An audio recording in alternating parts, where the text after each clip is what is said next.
Uh, no. Move the podium over there. Oh, okay, yes. Okay, yes, thank you, I can.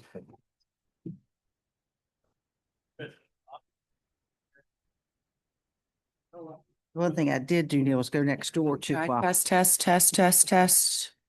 Doubletree, because I knew they had, yeah, that's all right. I knew that they would have Diet Mountain Dews in it. Okay. I like that, that tapestry. That was nice. It was nice. Yeah, it was. Test, good morning. Test one, two, three. Kind of reminds me of Testing one, both two, three. the interior. of the It did. room. It did. Mhm. Good morning.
him. and, Yeah.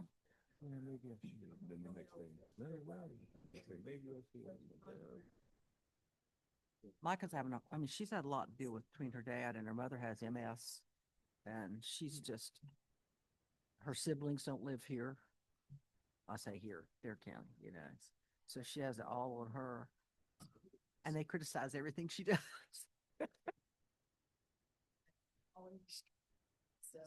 Well, you know.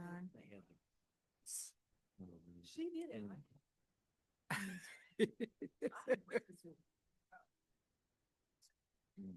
Yeah, yeah. Right. Lauren, I just think Angel's trying to mute your mic.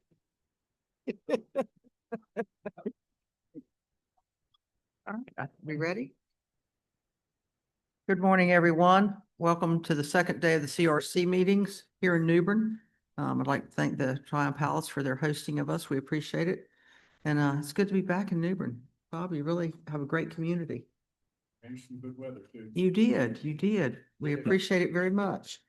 I'm going to hold my comments till later in the meeting at the end, since we have some important things to discuss later on with Inlet Hazard and IHA. So first of all, we're going to start with Rebecca this morning. Good morning, Rebecca. Periodic review of 15A NCAC 070 North Carolina Coastal Reserves.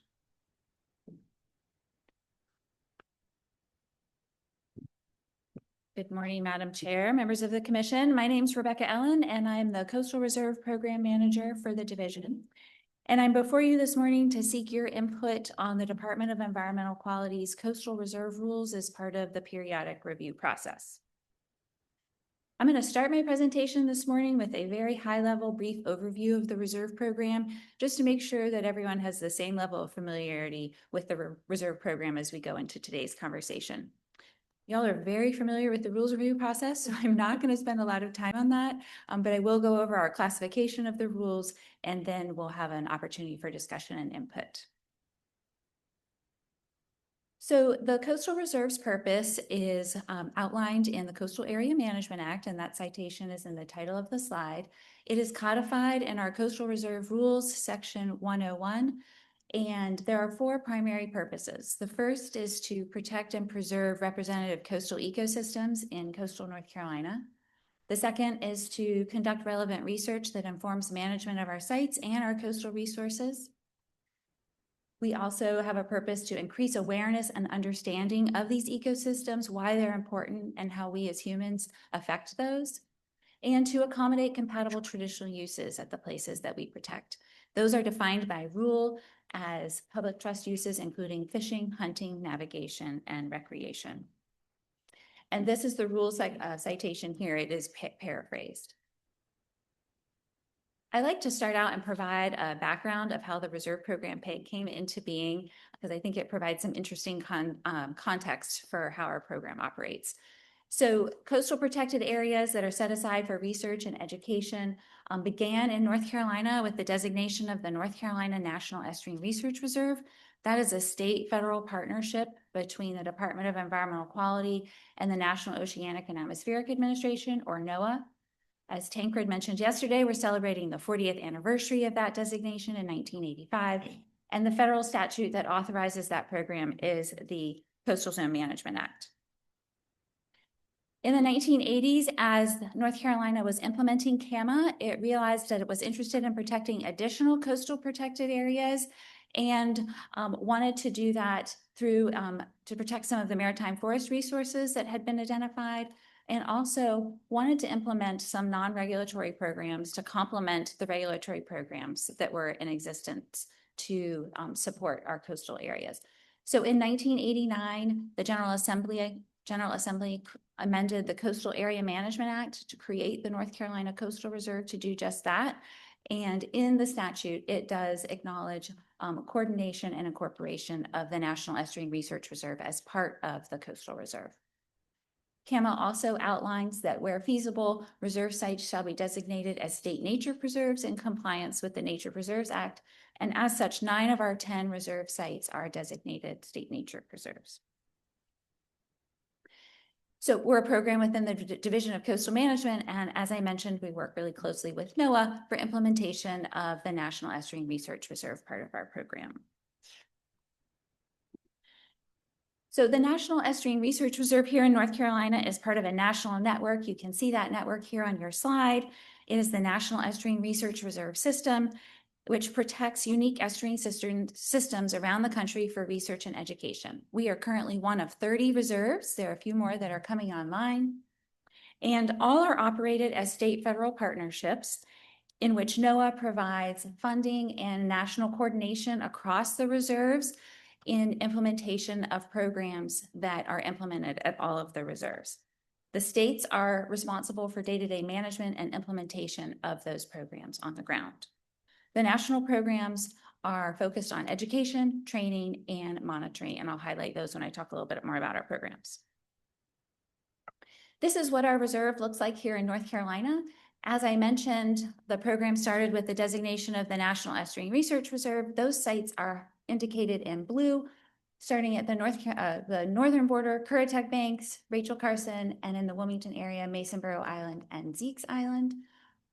The state sites that were added once the Coastal Reserve Program was established are indicated in green. There are a total of 6. Working north to south again, Kitty Hawk Woods, Buck Ridge, Buxton Woods, Bermuda Island, Bald Head Woods, and Bird Island. So we have a total of 10 sites within our program protecting more than 44,000 acres. Our offices are also located on that map. We have 4 distributed across the coast that are in close proximity to the reserve sites. So these places serve as outdoor classrooms and living laboratories as we implement the programs that support those purposes I outlined: stewardship, education, training, and research. Across our work, we focus on several programmatic themes: water quality, coastal and estuarine ecosystem protection, and coastal hazards resilience. We have a team of 16 located across those 4 offices to conduct the work of our reserve. And our funding sources mirror that of the coastal program. Our base operations is a combination of federal and state funding, and we also pursue and receive a variety of external funding to conduct special projects and complement those base funding operations.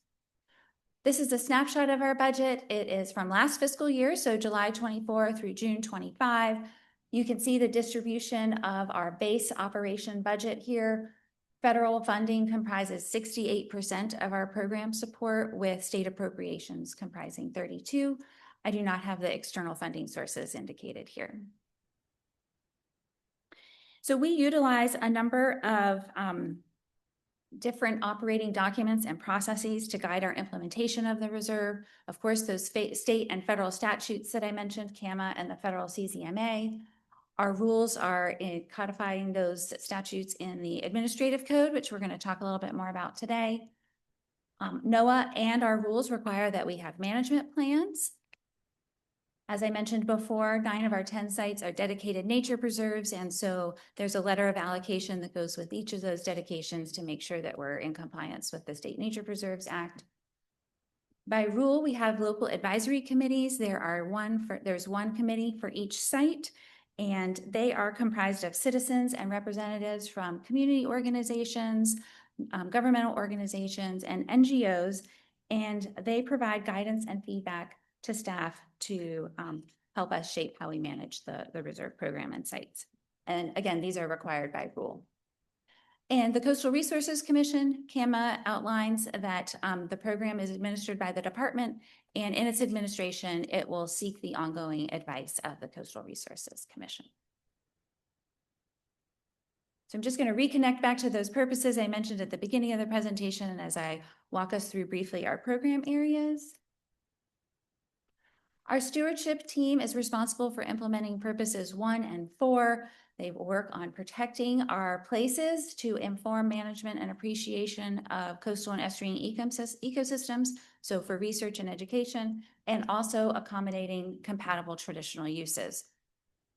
Stewardship activities are encompass a wide range of activities. You can see those on the bottom of the slide, everything from species protection to managing public access, working with volunteers to do debris cleanup, and habitat resilience planning and implementation. The stewardship team is also responsible for implementing our special activity authorization. This is Rule 203.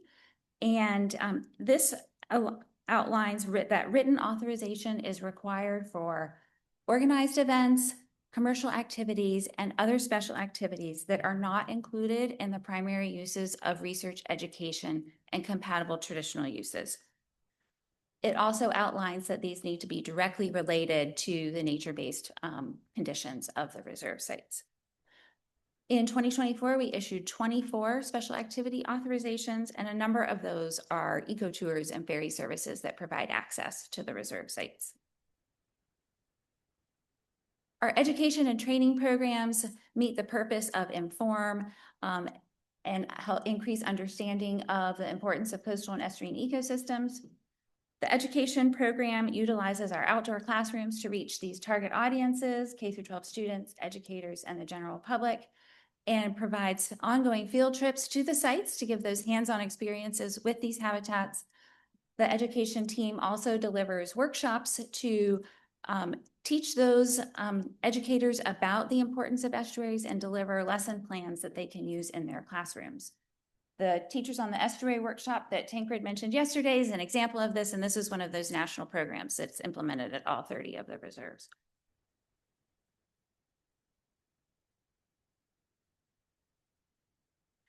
Our training program meets that same purpose, and it focuses on adult audiences, adult professional audiences, such as those listed on the bottom of your screen: regulators, contractors, real estate agents, local communities, and officials. The training program delivers workshops such as the adaptation workshop that Tancred mentioned yesterday, and also on barrier islands and living shorelines for realtors. The training program also leads events and processes to engage stakeholders to ensure appropriate utilization of information and to inform decision-making. Our research and monitoring program meets that final purpose of producing information to result in sound management of our coastal resources. The system-wide monitoring program is a national program in which we are monitoring water quality, weather, vegetation, and marsh surface elevation to understand how systems are changing in the short term and also in the long term. Those activities are focused at our Masonboro Island and Zeeks Island reserves.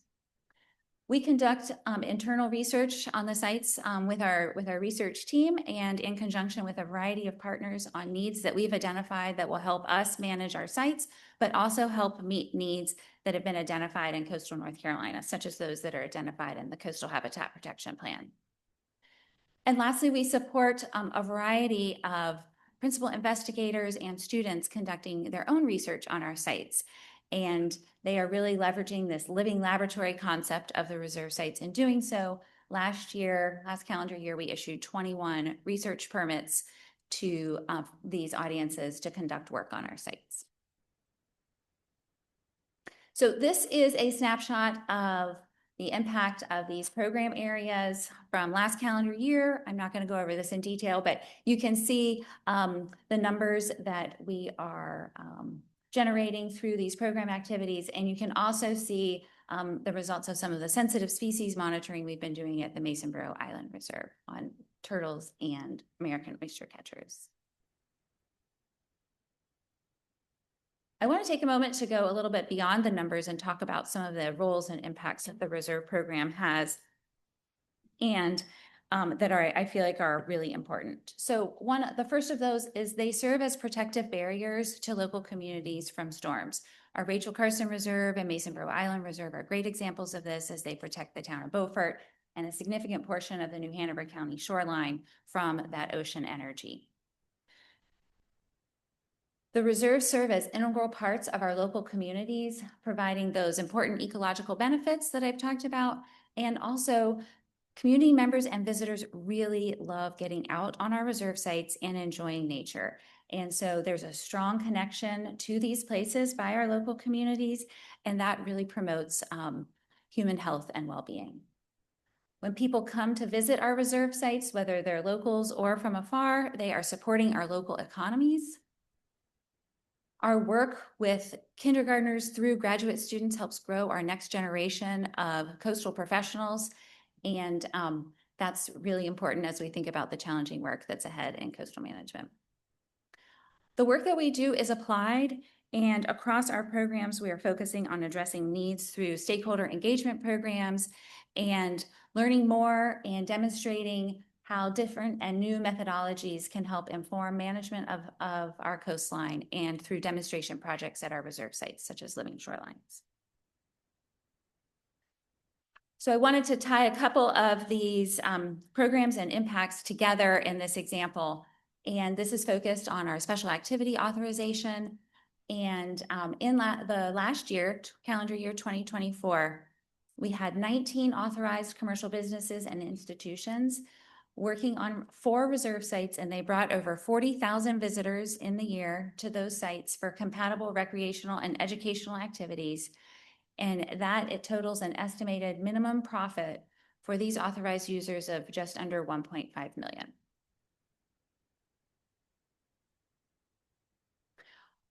All right, so now we're going to dive into the rules review process. I believe you are all familiar with these bullets here on the screen, as you've heard about the rules review process a number of times during this meeting and at previous meetings. So I'm going to forge ahead into talking about 7.0.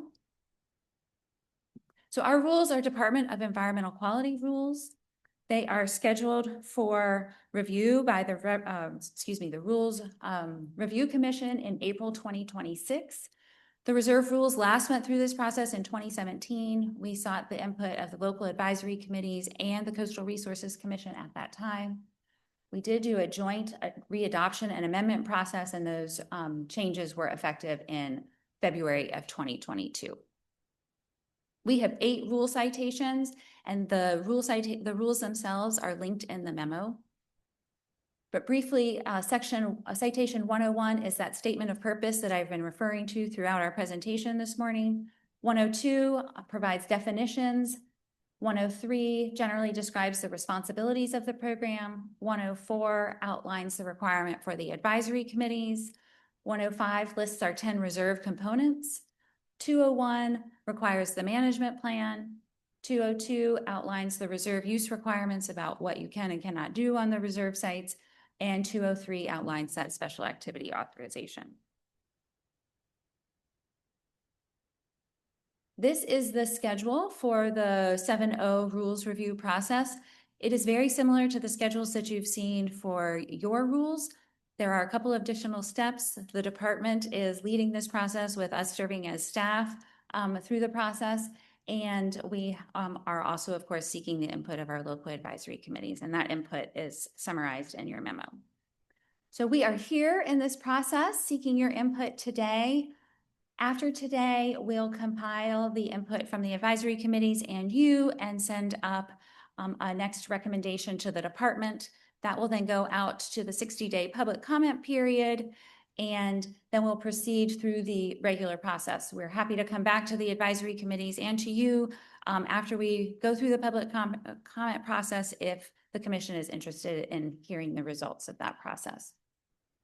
Taking in that feedback, the department will then submit a final report to the Rules Review Commission in March, and the Rules Review Commission will review that report in April with readoption of necessary rules to follow. This is the table that is in your memo of all of our rule citations and the classifications. We classified all of the rules as necessary, and that is what was put out as a starting point for the local advisory committee input. We received 43 respondents to our survey of the local advisory committees. For the first 6 rule sections, there was unanimous agreement with that necessary determination, and this is summarized in that far right column. And for the last 2 rule sections, reserve use requirements and special activity authorization, we had 42 out of 43 respondents agreeing with the necessary classification. We reviewed the comments that we received as part of the survey. Those are also in your memo, and based on those and the feedback that we got overall from the local advisory committees, we are maintaining necessary classification for all of the reserve rules. So at this point, I will stop here and am interested in hearing your thoughts and hearing your input on our rules review classification, and happy to answer any questions that you have. Thank you, Rebecca. Questions for Rebecca? Bob? Hi, Rebecca. When I read the comments there, I just saw there were a couple that had to do with traditional uses. Could you just tell us what that was about? So the traditional uses comes from CAMA. And so when we updated the rules last time, we were very intentional about providing more clarity about what those traditional uses are. And so I mentioned those in the presentation. They're tied back to those public trust uses that are defined in statute, fishing, hunting, recreation, and navigation. And that we did get some comments on traditional uses, and I think it provides an opportunity for us to provide some more information to our committee members on what the traditional uses are and how those were identified and prioritized for inclusion in the reserve program. Other questions? Thank you, Rebecca. Good presentation. Thank you. We look forward to the process moving forward Okay, to get readopted. all right. Thank you Well, very much. thank you so much.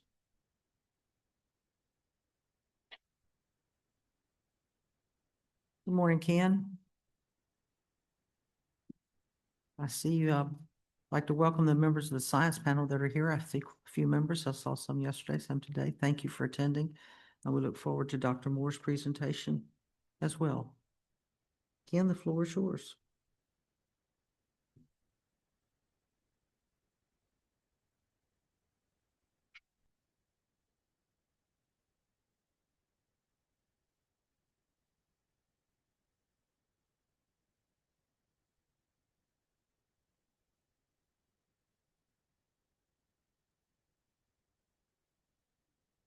Good morning, Madam Chair and members of the commission. I said, before we dive deeply into inlet hazard areas and erosion rates, I want to just take a moment to kind of talk a little bit about what an inlet hazard area is and kind of provide you with a little bit of background from where the inlet hazard area started until we get to today. Currently in your rule 07H030442, an inlet hazard area is defined as the natural areas that are especially vulnerable to erosion, flooding, and other adverse effects of sand, wind, water because of their proximity to dynamic inlet, ocean inlets. This area extends landward from the mean low water line to a distance encompassing the area within which the inlet migrates, based on statistical analyses, and shall consider such factors as previous inlet territory, structurally weak areas near the inlet, and external influences such as jetties, terminal groins, and channelization. So I want to point out that this definition emphasizes inlet migration. So as you'll hear in a moment, not all of North Carolina's inlets migrate. So this rule could probably use, or definition of an inlet hazard area could probably use a little bit of updating when we get to that point of actually looking at the rules themselves. Okay, so there's a lot of information that goes with this slide here. Starting at the top left, you see the circles, the number and the Y, that's just your number one. And we'll go down from top left, go down and jump over and go from top right and down. So I kind of want to give you a little bit of background. So one of the things that we heard the last time we tried to update the inlet hazard area boundaries is that the commission was trying to rush this. So there's a 46-year history of the same boundary being in place. So I think rushing this process, if it gets slower than this, then it's going to be a new commission and new staff and new audience talking about inlet hazard areas. So the effort to update the boundaries has not been an ongoing process. So please don't think that it has, because that would certainly be a painful thing to wrap our heads around. But there is an extensive history, behind how we've gotten here today. So starting with the current boundaries, which were developed and became effective in 1979, it was estimated that they would be relevant for about 10 years. So they were due to be updated around 1988. But it wasn't until 1988. So it wasn't until 1998, 1999 that your science panel actually recommended, that was one of the recommendations they had to the commission, was to update those boundaries. However, there was something that was missing, and that was the resources. We didn't have the staff, didn't have the data, didn't have the technology in place to make that happen. But we certainly, the commission and the science panel long recognized that it was time to update them. So in the early 2000s, DCM worked with the North Carolina Department of Transportation's photogrammetry unit to inventory the photos that they have. So we worked with them to identify photos that didn't follow a storm and try to identify things that didn't follow a nourishment project. And then we contracted DOT to rectify that imagery so that DCM could then map the shorelines and vegetation lines off of that imagery. And then we started working with the science panel on developing the methodology to analyze those data. So in 2010, at year number 33, the CRC was presented the first update recommendations. With this proposal were some questions centered on the size of the boxes at that time, levels of risk within those boundaries, and the need for rule amendments. Ultimately, this effort stalled, giving way to other priorities at the time. There was a terminal growing study that had a priority, and also there was a need to update the next oceanfront erosion rates. And as we talk about that, that'll make sense why that became a priority there. In 2012, the General Assembly directed the Commission to study the feasibility of creating a new AEC for lands adjacent to the mouth of the Cape Fear River. Session Law 2012-202 required the CRC to consider the unique coastal morphologies and hydrographic conditions of the Cape Fear region and to determine if action is necessary to preserve, protect, and balance economic and natural resources of that region. And also to try to eliminate overlapping AECs that were in place at that time and try to create just one AEC that pertained to that specific inlet. So during the study, the CRC found that while the Cape Fear River did have unique characteristics and offer unique challenges, other inlets may have, and the commission recognized that other inlets may have similar issues. So the commission decided to undertake a comprehensive review of inlet-related issues, and with the expectation of developing additional management tools that would allow the commission to more proactively address the issues confronted by local governments. Again, much of that focus was centered around terminal growings, but AECs were also a focus of that. In 2014, DCM presented a report to the commission that was prepared following a series of stakeholder meetings. It was titled the North Carolina CRC Management Study, Findings and Policy Options. Stakeholders made several recommendations to the commission. One of those was to ask the science panel to update the inlet hazard area boundaries and erosion rates within that. And one of the other recommendations was that the commission do away with IHAs and just roll everything into one ocean erodible area and then have development standards that apply to both ocean and inlet areas. In 2016, the commission acknowledged that inlet areas are different and they are not under the same influences as the oceanfront and should be identified as a separate AEC. So at that time, the commission issued the following scope of work to its science panel to develop a methodology, develop erosion rates, and to reevaluate the points along the ocean shoreline where inlet processes no longer affect the shoreline's location.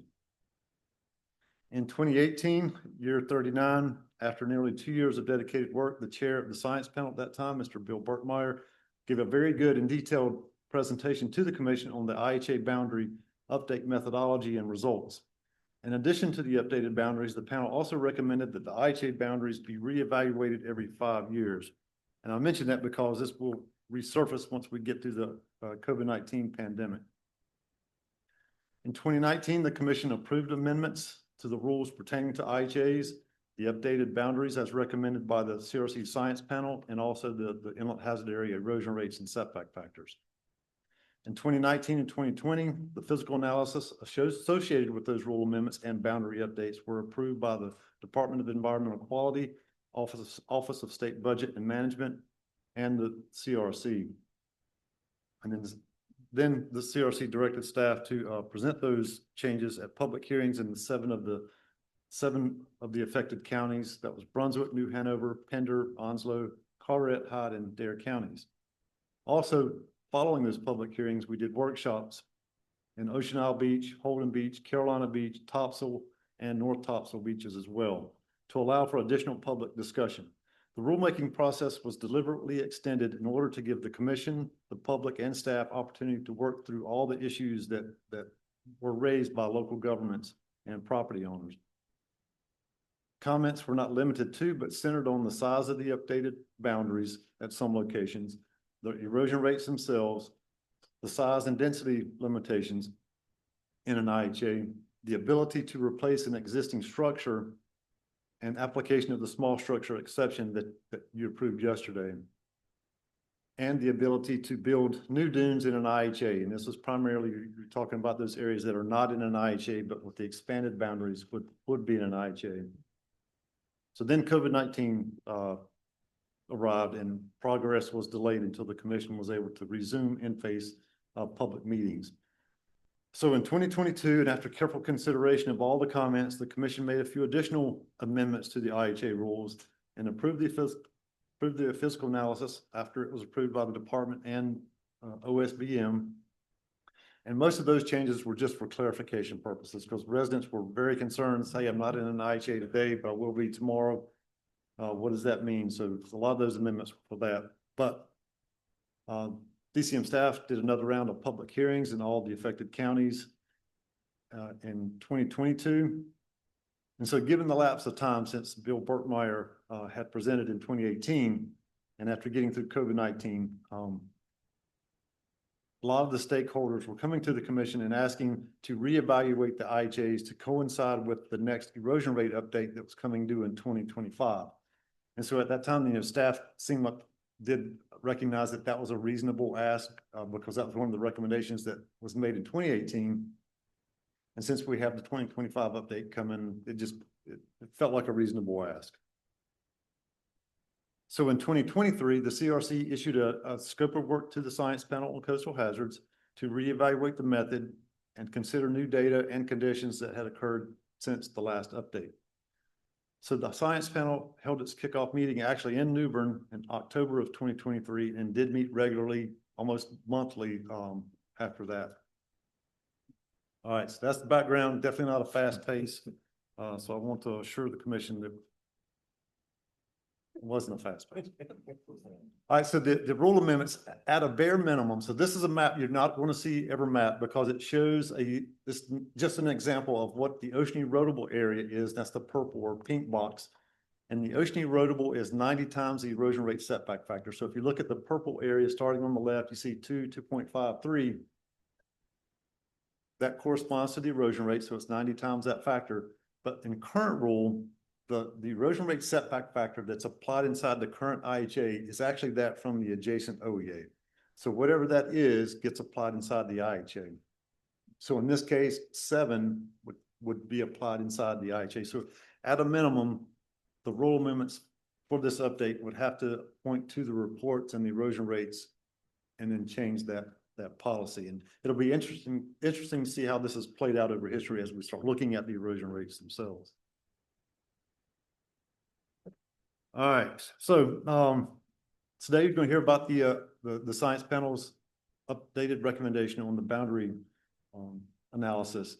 So before I turn it over to Dr. Laura Moore, I want to do a quick intro. So she is a professor and associate chair of the research in the Department of Earth, Marine, and Environmental Sciences at UNC Chapel Hill, where she directs the Coastal Environmental Change Lab and the Collaboratory for Coastal Adaptation over Space and Time.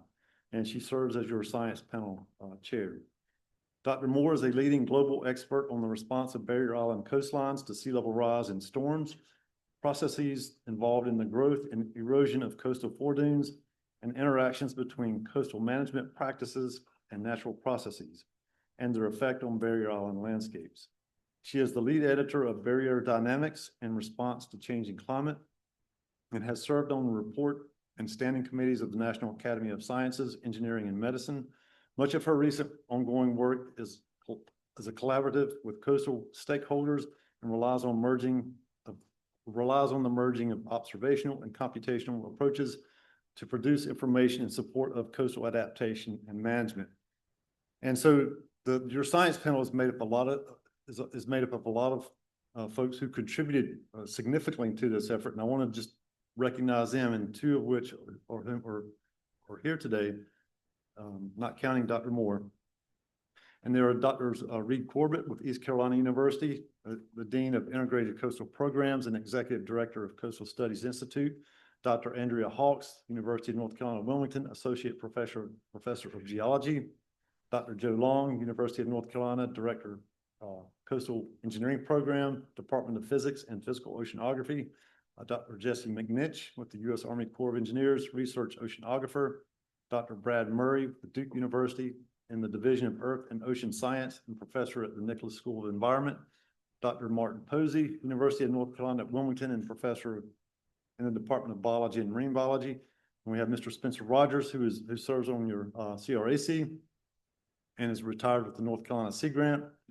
And Mr. Rudy Rudolph is with us today. He's retired Carteret County Shore Protection Manager and currently works as a Maritime Program Director with Woolpert.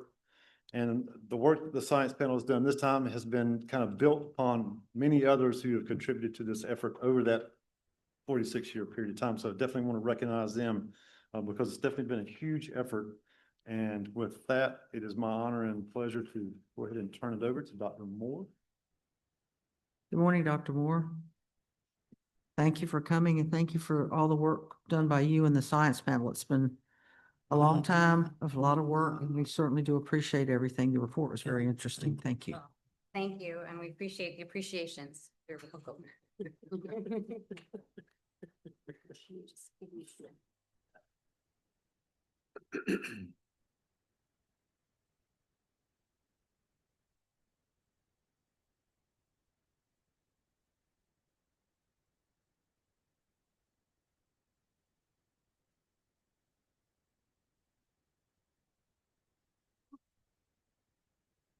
go.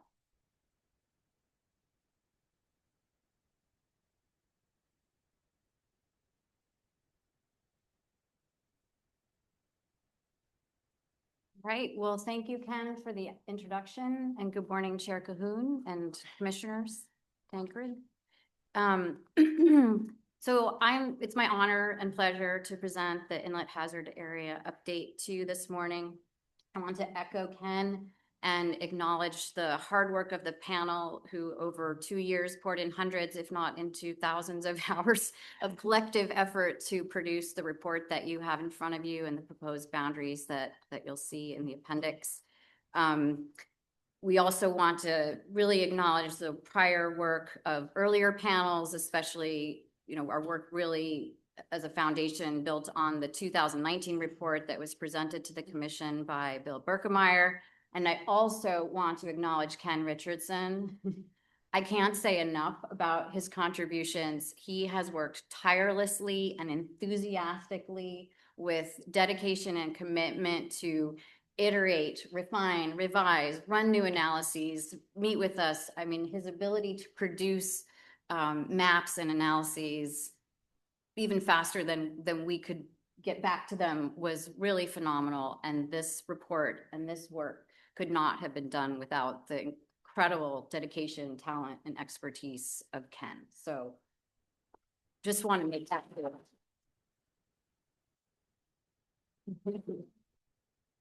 All right. Well, I thought that I would start by just highlighting why inlet hazard areas are important. As Ken mentioned, our inlet hazard areas currently were designated in 1979. These are incredibly dynamic areas, as many of you know firsthand, and they really do command a different treatment than the areas that are predominantly influenced by ocean processes. So just as a highlight, this is an animation of photos of Lockwood Folly Inlet from 1938 to 2018. And I'll show this again later and we'll talk about it in a little bit more detail. But just even on first glance here, is it playing? Let's see, hang on. Okay, is it going? It did work. New computer connection to projector, let's see. Try again. Ken, maybe you can help.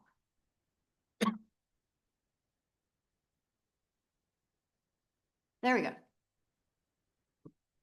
So just glancing at this, 1938 to present, we see the channel widening and narrowing, areas of accretion becoming areas of erosion becoming areas of accretion. And it's not only the zone right next to the inlet that's changing with a high rate, it's also the areas adjacent to the inlet and some distance away from the inlet that have this extremely high variability in change.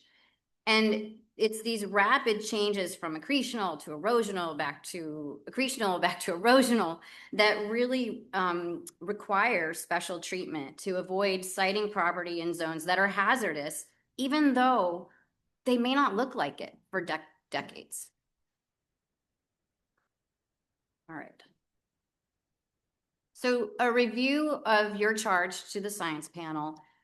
We were asked to perform the 5-year reevaluation of the IHA methods and boundaries and to incorporate data since the 2019 study. We were also asked to evaluate the endpoint rate for measuring erosion rates versus the linear regression rate and to consider alternative methods. And we were asked, of course, to present to you, which we're doing today. I will point out at the beginning here our key recommendations beyond the inlet hazard boundaries that we have recommended. We also recommend using linear regression rates instead of endpoint rates to measure setbacks and boundaries, both within the inlet hazard areas and within the ocean erodible areas. And I'll explain why that's so important a little bit farther into the presentation. Essentially, linear regression rates use all the data, and the endpoint rates just use the beginning and the ending value. You lose all of the data in between, and the endpoint rate is highly sensitive to the last value. So if you had a big storm and you use that value, your erosion rate's actually going to be a lot higher. You're not getting credit for the erosional period. So we recommend linear regression rates over endpoint rates. And with respect to the inlet hazard areas, we've proposed a refined approach to the one that was presented in 2019. We build on that approach and offer a slight update, refinement. And we also strongly recommend using, instead of the existing vegetation line, the hybrid vegetation line when measuring setbacks and the landward boundary of IHAs. And that's because, I'll just tell you right now, and you've seen if you've read the report, that the shoreline is so variable in these inlet hazard areas, and the vegetation line tends to follow the shoreline, which means the vegetation line is also extremely variable. So if you're citing new construction, according to the existing vegetation line, you're going to be all over the map. The hybrid vegetation line is much like the pre-project vegetation line where you would conduct a nourishment, and for example, and it gives you a much more reliable measure of risk. So those are our key recommendations, which I'll now kind of step you through how we landed there. So an outline of what I'll cover. I'm going to start with a basic review of coastline and inlet processes, maybe review for many of you, but just it's so foundational, we're going to start there. Then I'll step you through the inlet hazard area method that we used, how we applied it, and then I'll summarize our recommendations again at the end. All right, so starting really at a basic level, again, may be very familiar to many of you. We can think about the change in shoreline position as determined by a balance between losses of sand and gains of sand. So if we just think about a stretch of coast as a box, and we think about how much sand is coming into the box versus how much sand is going out of the box, that's going to determine whether the shoreline is accreting or eroding. So in the top, if there's more sand coming into the box than going out of the box, this is where the shoreline is going to grow seaward. It will accrete. In the bottom, we have less sand coming into the box than going out of the box. And so the shoreline is moving landward and it's eroding. So waves drive sand along shore. How much sand is moved depends on the waves. It depends on the topography of the seabed and other factors. And so that amount that goes into any one box, if you think of the coast as all these connected boxes, is going to change along shore. It changes a lot faster in inlet hazard areas, thus the variability that we see. So when I present something like this to my students, I say, well, this is a lot like your checking account, right? I mean, if you have more money going in, your balance is growing and things are good. And if you have more money coming out, then your balance is decreasing and maybe it's even getting into the red. And it's this balance that occurs not only in the alongshore, but also in the cross shore for any stretch of coast that really determines whether the shoreline's eroding or whether the shoreline's accreting. So just to think about that a little bit more. So I'm highlighting, we think about these interconnected boxes and how that amount of sand coming in and out changes. Again, it's not the total amount that moves, it's the difference between how much comes in and goes out that matters.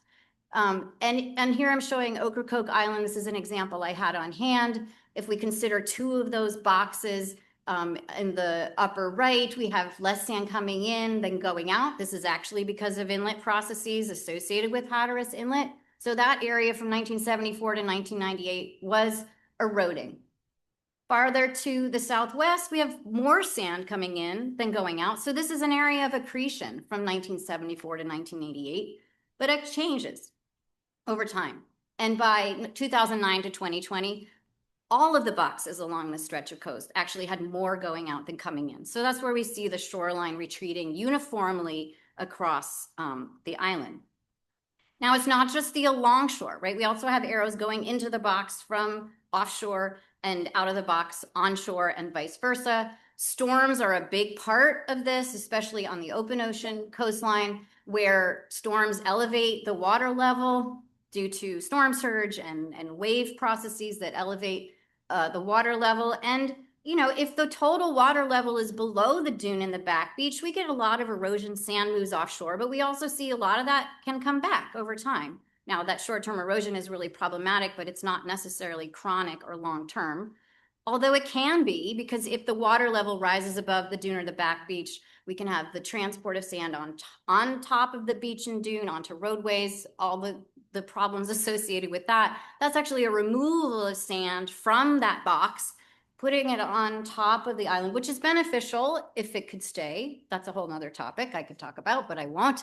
And that, again, affects that balance. So when we put sand on top, we gotta take it away from the beach, which is good for barriers if they're natural, but also leads to contributions to shoreline erosion. So if we then think about the open coast, so this area of ocean influence being dominant, it's really this balance in the amount of sand, the difference in the amount of sand transported alongshore, and the difference in the amount of sand going onshore versus offshore, that's going to determine whether a particular location is eroding or accreting. If a stretch of coastline is uninterrupted by structures and inlets, the shoreline change alongshore, yes, you might have higher erosion rates, a little bit of accretion, but yet it's still going to be fairly similar because all of the boxes are connected. And so what's coming out of one is going to another, right? So that leads to fairly predictable, smooth changes that can be rapid, but they're fairly consistent alongshore. And this is typical of our ocean erodible areas. But when we get to inlets and ocean areas adjacent to inlets, it gets very different. It gets more complex.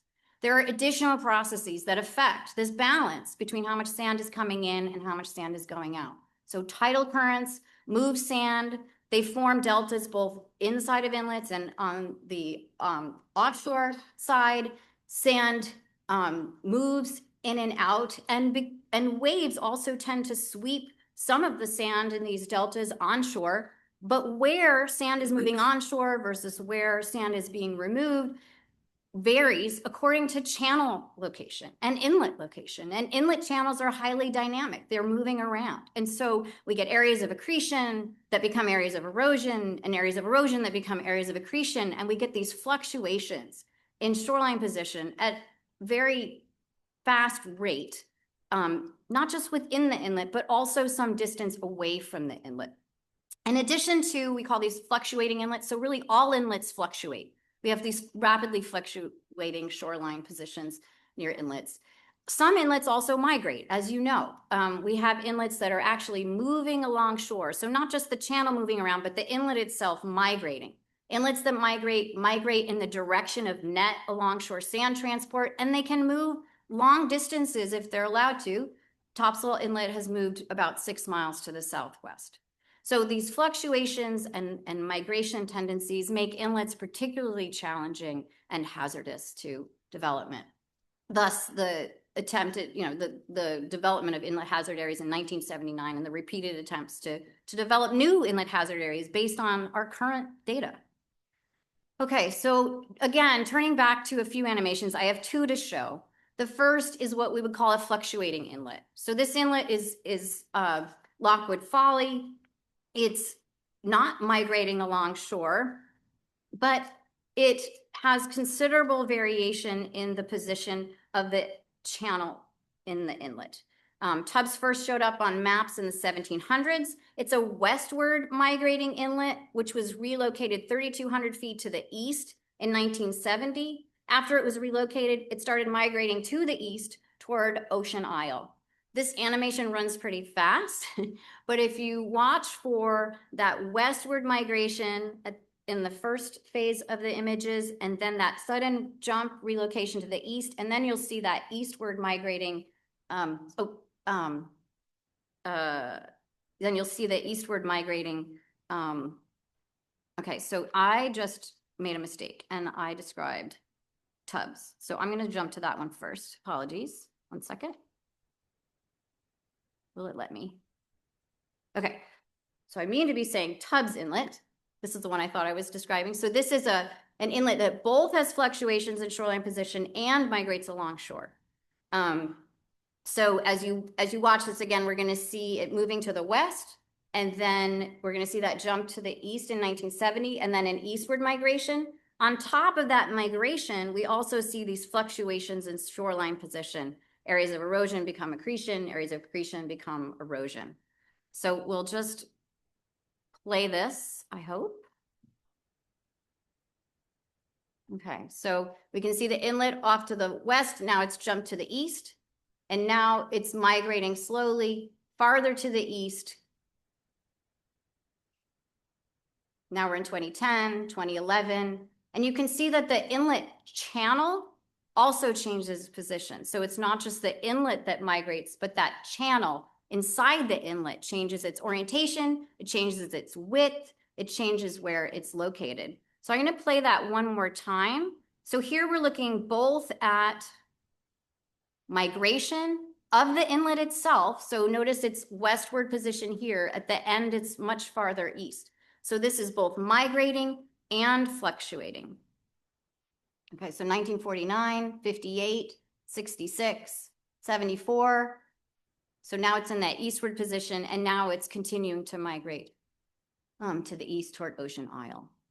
And we can see these areas, suddenly there's quite a bit of new beach, and then the vegetation line moves seaward, and then some of those areas of accretion become areas of erosion, especially on the left side, the west side of the inlet.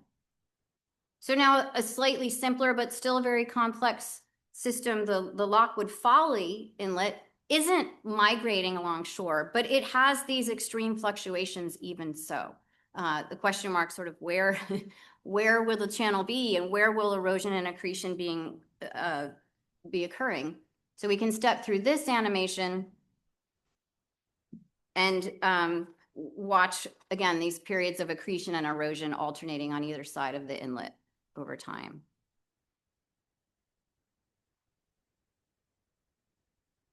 You kind of keep your eye on the center of the channel. You'll see that it moves around, and that we get, sometimes the inlet is wider, sometimes it's narrower, sometimes we have accretion on the east side, sometimes we have accretion on the west side.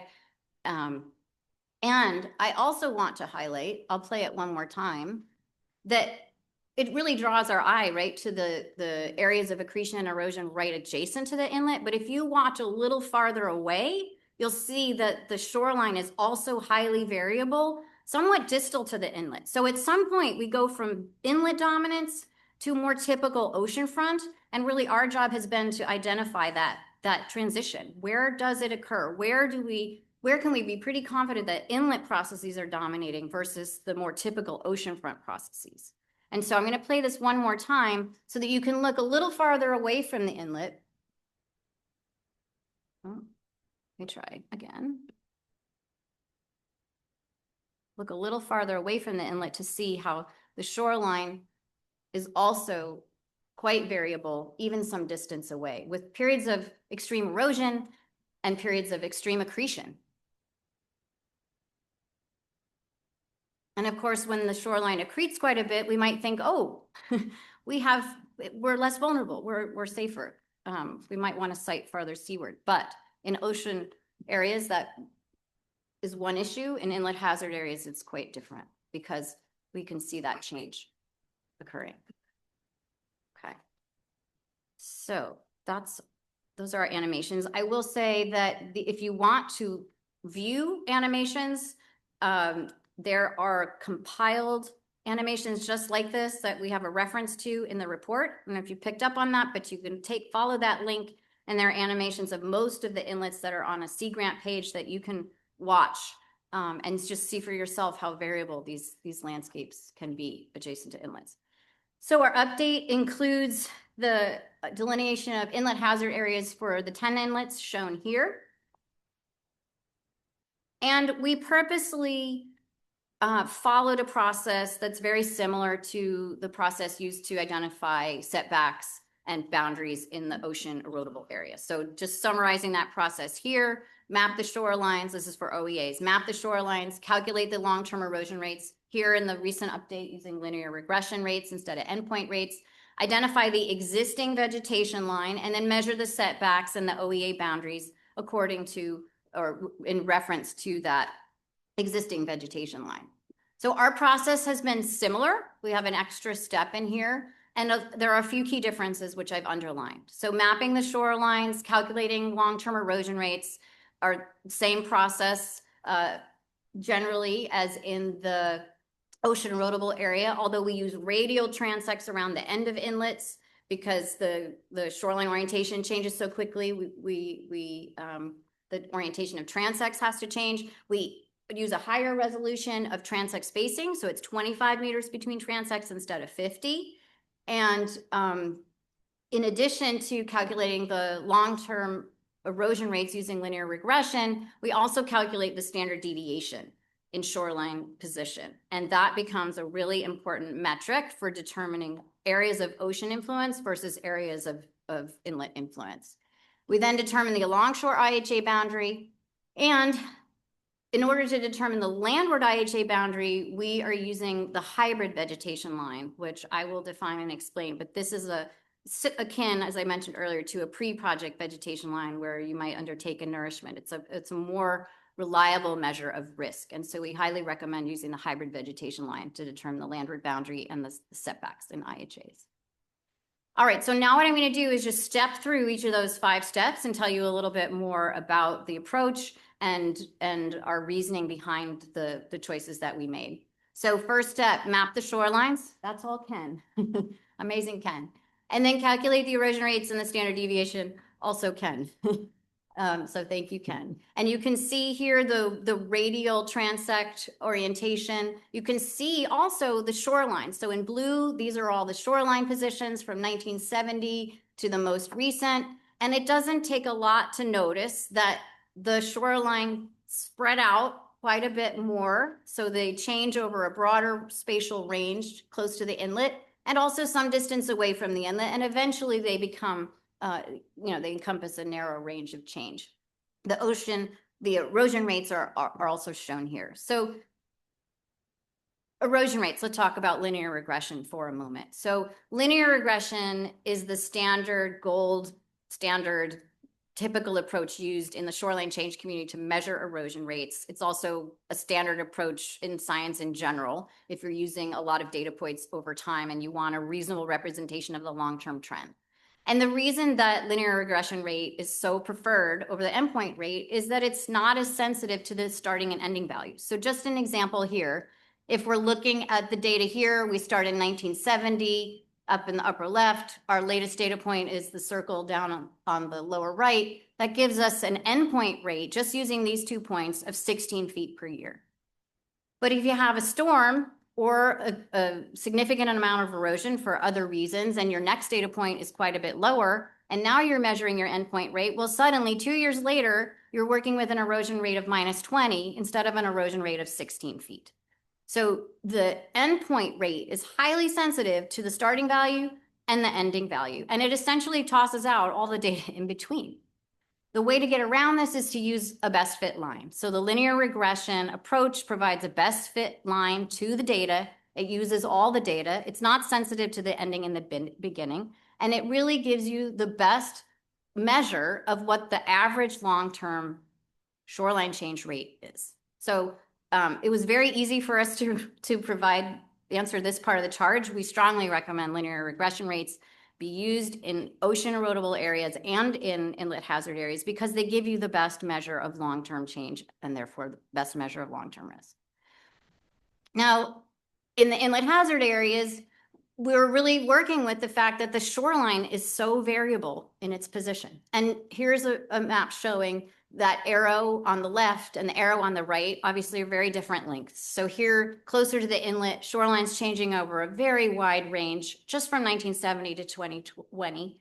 And then on the right, you can see how the shoreline position is much less variable as you get into the ocean erodible area. This variability is what we use to define the inlet hazard areas, because at some point you go from highly variable to less variable and more predictable. And so our task was to figure out how do we statistically, objectively identify that point. Here we use the standard deviation. And the standard deviation is a typical way to measure the variance in a data set. So here, what we do is we look for where the standard deviation starts to increase. So you could start, here's one example of an ocean front in between two inlets. So you start in the middle in the ocean erodible area and move toward the inlets and look for where the standard deviation starts to increase. This is a measure of where shoreline variability starts to be high. We use this to define an initial approximate boundary between area of primary ocean influence and an area where the inlet influence starts to dominate. We call this sort of our initial inlet hazard area boundary, and we use that to guide the rest of our approach. And this is where we have refined and built upon the 2019 approach. The 2019 approach used these areas of increase as the boundaries. So we took it a bit farther. And what we did was to use this area of ocean influence to calculate the standard deviation in shoreline position for the area of primary ocean influence. And we came up with an average standard deviation in shoreline position for these areas of ocean influence that we're pretty confident are areas where the ocean processes are dominating. We also calculated another parameter, which is the average change in the standard deviation between transects for the ocean area of ocean influence. And this average was 1 foot. So we've got a standard deviation average of 15 meters for the area of ocean influence and an average change in the standard deviation shoreline position of 1 foot. And what we did was then we said, okay, we can go back to our standard deviation and we can look for where, as we move toward an inlet, the standard deviation goes above this grand average for the area of ocean influence that we're pretty confident is ocean influence. And so we say, well, where is which transect goes above this 15-meter threshold? Well, that is one way to define the inlet hazard area boundary along shore. But then there are some places where a lot of places where this boundary may need further refinement, needs further refinement because, for example, if you have kind of a stretch where variability is high, but the change is low, you might not pick this up. So we also looked at moving toward the inlet to identify the transect where the change in standard deviation is greater than 1 foot. And we found, looking at all the inlets, that this was the most objective and reliable measure that identified that transition from primary ocean influence to where inlet processes begin to dominate. So we use this approach where the change in standard deviation in shoreline position is greater than 1 foot. And that 1 foot, again, is the average change in standard deviation in shoreline position for the ocean areas. And we use that for all inlets except for Lockwood Folly, where we use the standard deviation of greater than 15 meters because there was evidence that that was a better approach for that particular location. But other than that, we use the same approach everywhere. So essentially this looks like this. This is Tubbs Inlet, and this is a plot of the standard deviation for each transect, and that's shown in the orange line. And we have the area of ocean influence to the right, the area of inlet influence or dominance to the left, and at transect 27, the data are shown on the right. Never like to show tables, but here we're looking for a number. So there's the table. We get a standard, a change in the standard deviation, which we call STD delta for short, of greater than 1 foot at transect 27. So that is the proposed longshore boundary for the IHA adjacent to Tubbs Inlet here. So that's how we define the longshore boundaries in the report. There's a table that explains very few details where slight adjustments were made. And other than that, it's objectively applied in the same way to all the inlets. The next step was to think about the setbacks and the landward boundary and how we measure, where we measure from. So again, the shoreline is highly variable next to inlets and in the vicinity of inlets, which means the vegetation line, which follows the shoreline, is also highly variable. And this vegetation line, of course, is where we're measuring setbacks from. So we wanted to, we need a measure that is more consistent over time. And following the 2019 report, we really agree strongly that the hybrid vegetation line is very important to use in inlet hazard areas to define setbacks, because it's more consistent and a reliable measure of long-term risk and hazard. So shown here are in darker green are the vegetation lines over time. The bright green, which I hope you can see, is the hybrid vegetation line. So what is the hybrid vegetation line? Well, it's, and we also call it HVL for short. It's the landwardmost position of all vegetation lines during the period of study. And for this reason, it can be composed of multiple years. So we look at those, Ken looks at those shorelines, whichever vegetation lines, whichever vegetation line is most landward makes up the hybrid vegetation line in that, at that point. And so in the case of Tubbs Inlet at Ocean Isle, the hybrid vegetation line is comprised of the ones shown in bold. So 1980, 1981, and 1993 vegetation lines make up this hybrid vegetation line. All right, so why is this so important? And I have Spencer Rogers to thank for compiling this example and the images here that help us to explain through one example, and there are many, many more, why it's so important to use the hybrid vegetation line instead of chasing the existing vegetation line in inlet hazard areas. So let's consider this lot where we have a blue box showing a 2-story, 5,000 square foot single family home. In this location, based on the last OEA report, the shoreline change rate is slightly positive, so we default to the 2-foot setback. So 2 feet times 30, we have a 60-foot setback, which is shown by the red arrow here. So we've got the blue house with an arrow between the existing vegetation line and the house. That's where it would sit in 2024. Also shown is the existing vegetation line, which would be pretty obvious even if I took the green dash line off, but just for reference, that's the existing vegetation line, and the hybrid vegetation line, which comes from 1980 in this location. So that curved vegetation line shows that the shoreline and the vegetation line were moving farther and farther seaward as you go to the left here. And then the yellow dots are the 30-year risk line. So that's the setback from the hybrid vegetation line as opposed to the existing vegetation line. So now what I'm going to do is step through time, and we're going to land at the end at 2024, but let's look farther back in time. So we don't have the image for it, but the 1980 setback from the 1980 vegetation line, which at the time was the existing vegetation line, and which is actually the landwardmost vegetation line in this location, and therefore shown as the HVL right here. So 60 feet off the HVL, which was the existing vegetation line in 1980, shows where a house built at that time would sit. Step forward to 1993, this is an area of accretion. So the balance between sand being moved in and sand being moved out was positive. So the shoreline grew seaward, which means the vegetation line grew seaward. So a house sited at that time would be shown where the blue box is here. Now step forward to 2011, the accretion continued. So now our setback would put the house even farther seaward. But by 2019, erosion picks up again. So now our setback is farther landward.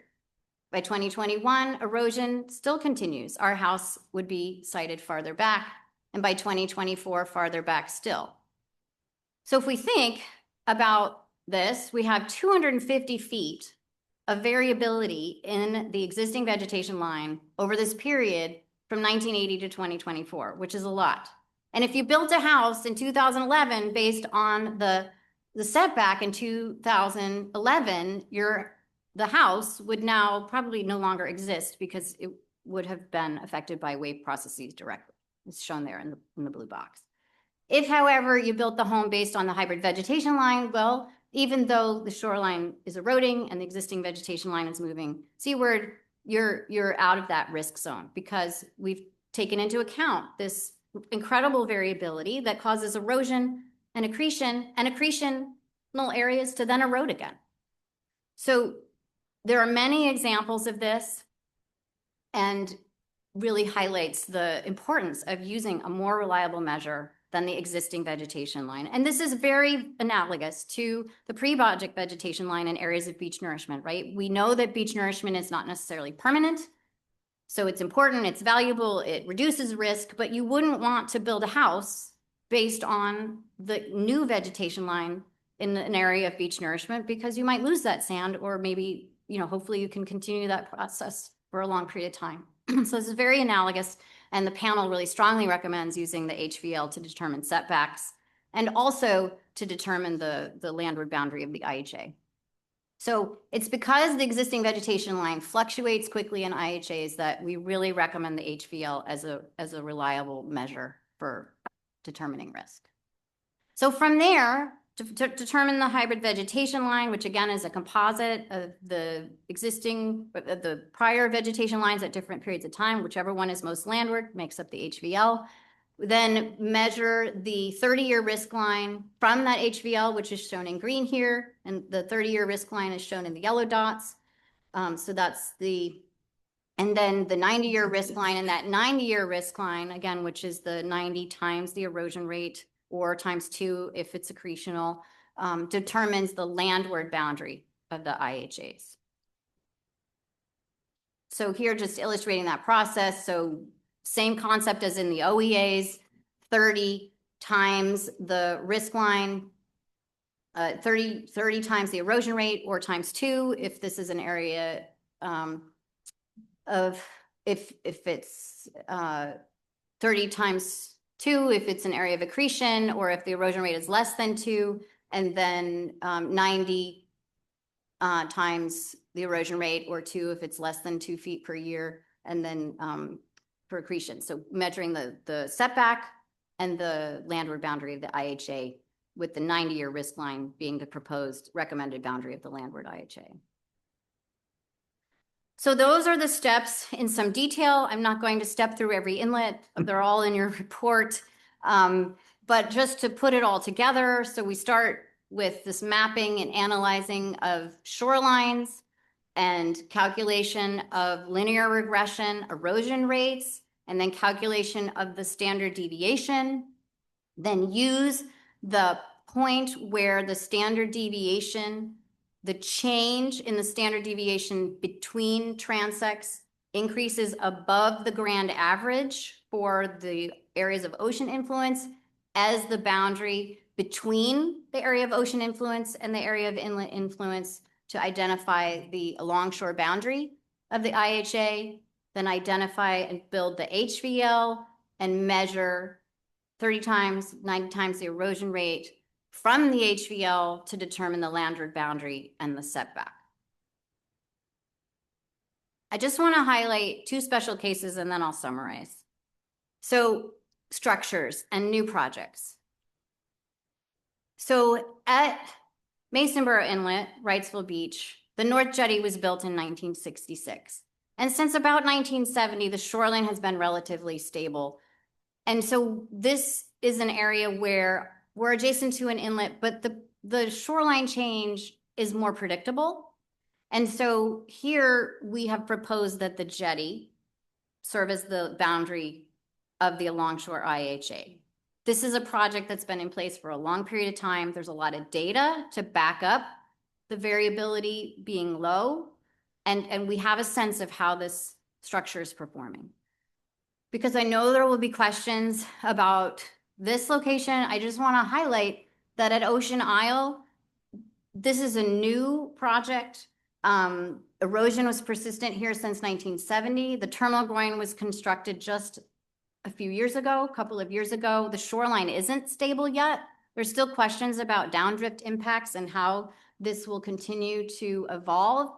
And so here for now, until there's more data and the report that is to be generated from the monitoring studies that were part of the permitting process, we're recommending that it's important to use the standard, which we have applied to all the other inlets, of the change in standard deviation greater than 1 foot to identify this alongshore boundary.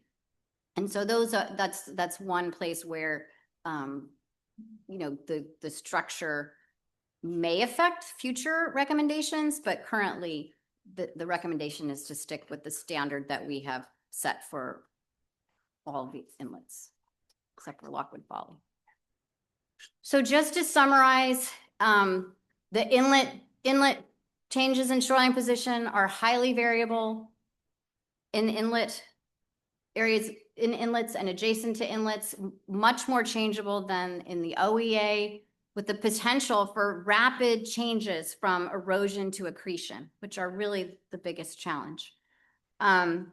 So an area of accretion may look like it's not very hazardous, but actually in another decade or two, it could become quite hazardous, putting property at risk.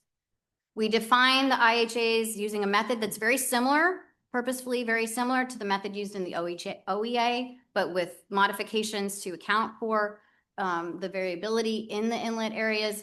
We determine the alongshore IHA boundaries based on standard deviation thresholds, which identify where inlet processes dominate versus where ocean processes tend to dominate. We strongly recommend using linear regression rates instead of endpoint rates, both in the OEA and in the inlet hazard areas, because they are more reliable measure of long-term average change. We also recommend measuring setbacks in the IHA from the hybrid vegetation line instead of the existing vegetation line, and I hope that the case we provided for that is convincing. We're happy to provide more examples, but we really find that to be a very important recommendation. We also measured then the 30-year risk line and the 90-year risk line using the linear regression erosion rates, again, calculated at a higher resolution than in the OEA because shoreline changes so quickly alongshore. And we do recommend updating the IHAs every 5 years to coincide with the OEA updates, so that new data, especially in places where conditions are changing because of projects and structures, can be incorporated into the analysis and provide a new assessment of those landward and alongshore boundaries. So that's what I have for you, and I'm happy to take questions. Thank you very much, Dr. Moore. You've given us an awful lot of information to digest as we move forward. Sheila? Thank you, Madam Chair. I have 2 questions. If you want me to just ask one and then come back around to me. Let's start with 2.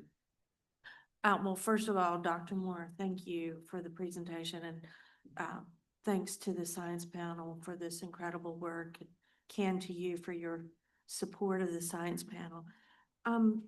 The first question I had relates to the endpoint calculations. Sure. Has that ever been used, or was that just a suggestion from someone? The endpoint? The endpoint's never been used at inlets, so we've always, and I'll talk about that next, but since 1979, we've used that on the ocean front. So this would be the first study where we're progressing to linear regression, but in the inlet analyses that the commission has seen in the past, endpoint was not. Okay, thank you. But in the ocean area's endpoint has been the standard, and we recommend that that be changed. Okay, thank you for that clarification. Sure. The second question, and it relates to the recommendation for Ocean Isle and the more recently installed terminal groin.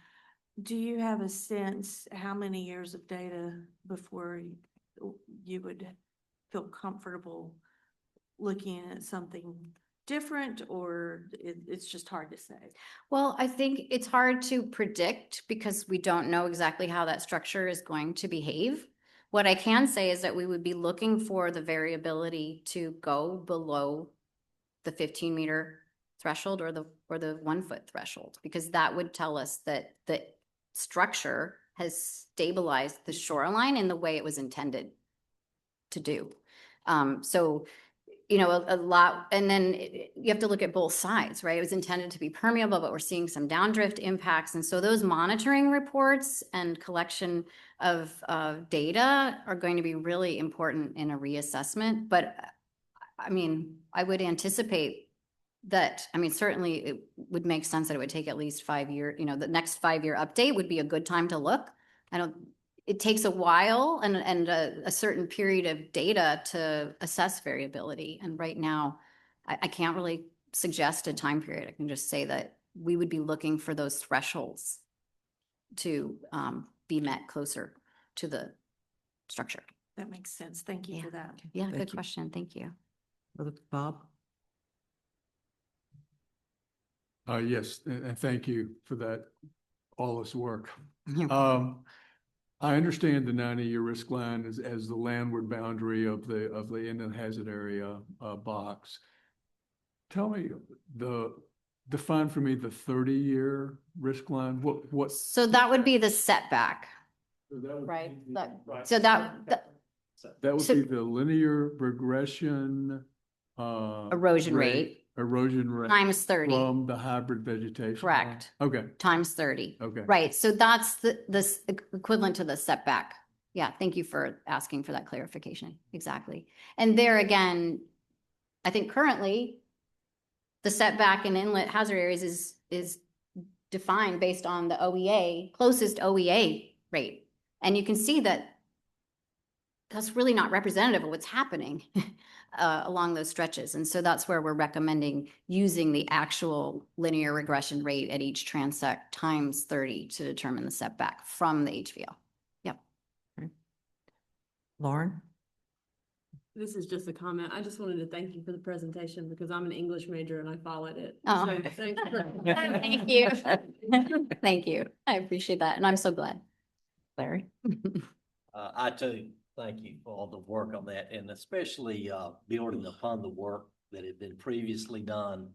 That we learned a lot from the earlier works that all inlets aren't created equal, which was an important lesson to learn, no Right. question about it. And this is kind of another step up to try to better manage these inlet hazard areas. I guess I've got two main points, and I guess the biggest one is going to be the hybrid vegetation line using that, Mhm. which seems to be the most landward position. Exactly. Is that becoming actually a static line that will never change, or will that be revisited in the future? Well, you know, that's a good question. I mean, the way we've defined it, it's the landward-most vegetation line over the period of study. So if you had an area conceivably where the shoreline eroded in past that current hybrid vegetation line and the existing vegetation was farther landward than any prior vegetation line in the period of study, then that new vegetation line in the next update would become part of the composite. Yeah. And the second question is, and it's back to groins. I was most impressed with the Masonburg Inlet, the differences for the inlet hazard area, what that groin has done for the area. There was a lot of controversy back and forth on groins, but they seem to work in places. Is it possible, you know, with like Ocean Isle Beach's fairly new groin, to go back and look at Masonburg Inlet to determine how many years just based on Mason Burr's Inlet's experience, to be able to determine how many years it took to kind of stabilize that inlet, to be able to project that, because I think we're going to see more groins in the future. A lot of communities are considering Sure. that. Well, first I want to say that it can look like groins are a great solution. And they do provide some stabilization of the inlet, which can be quite beneficial.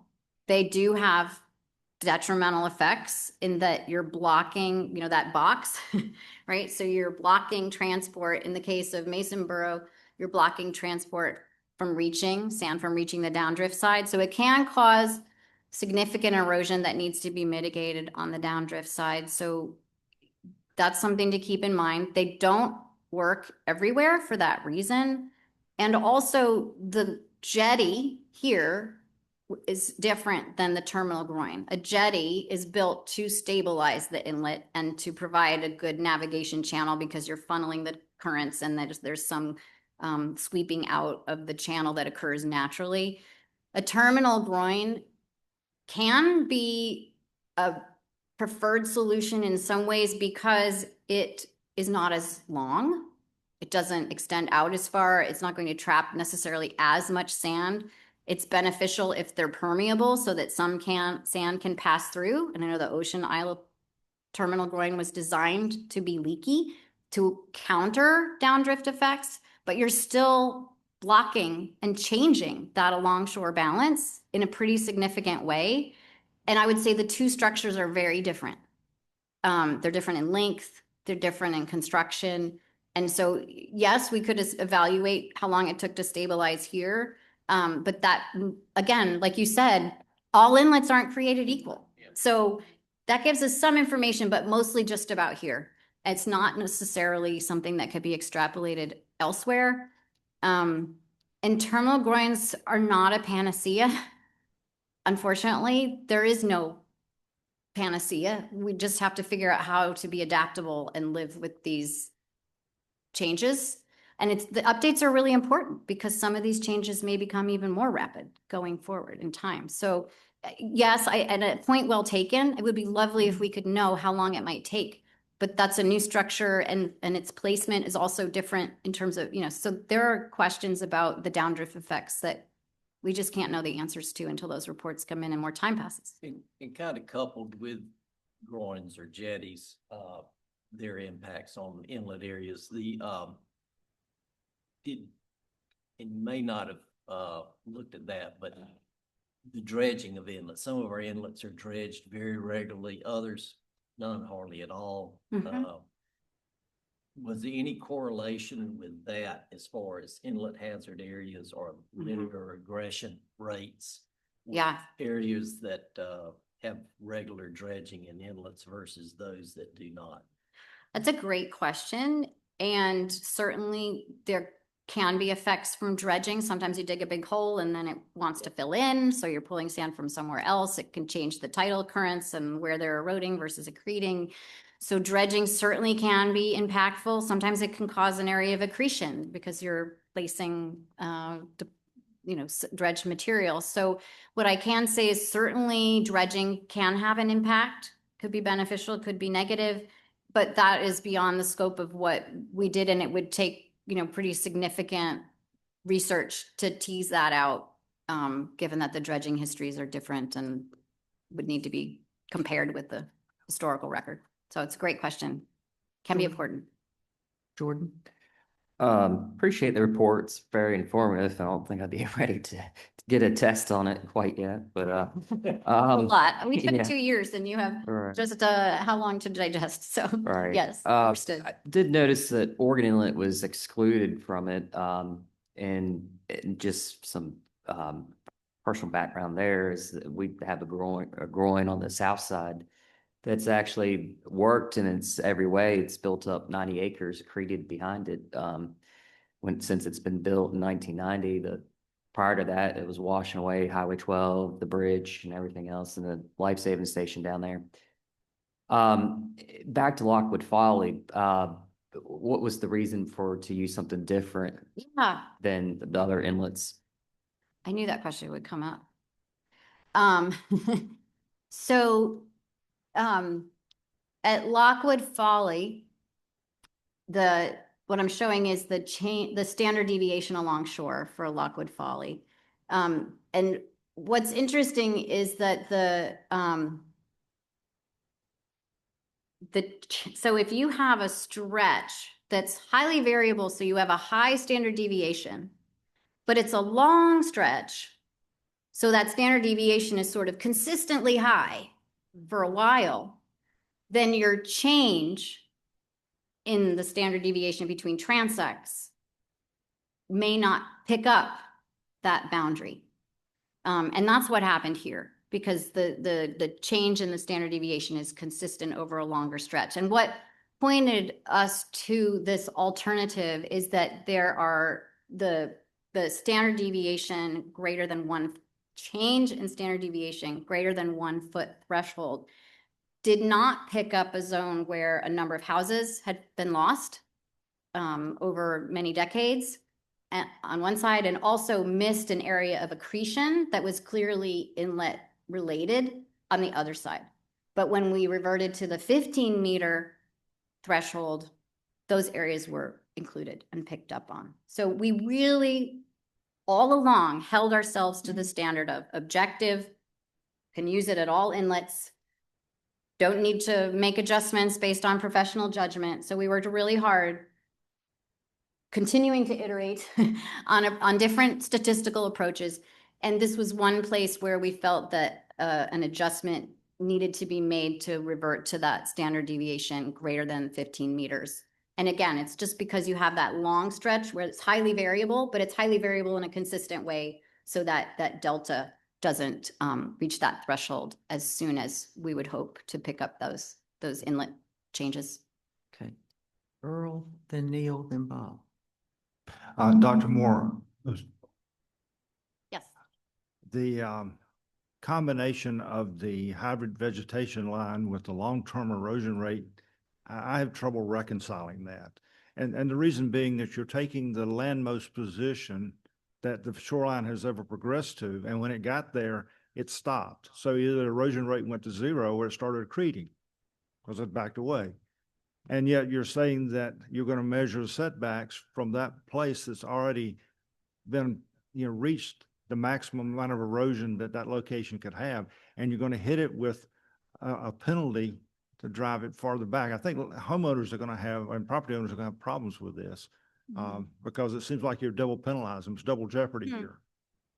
Well, we can work on a clear, an example that might help to explain that to homeowners.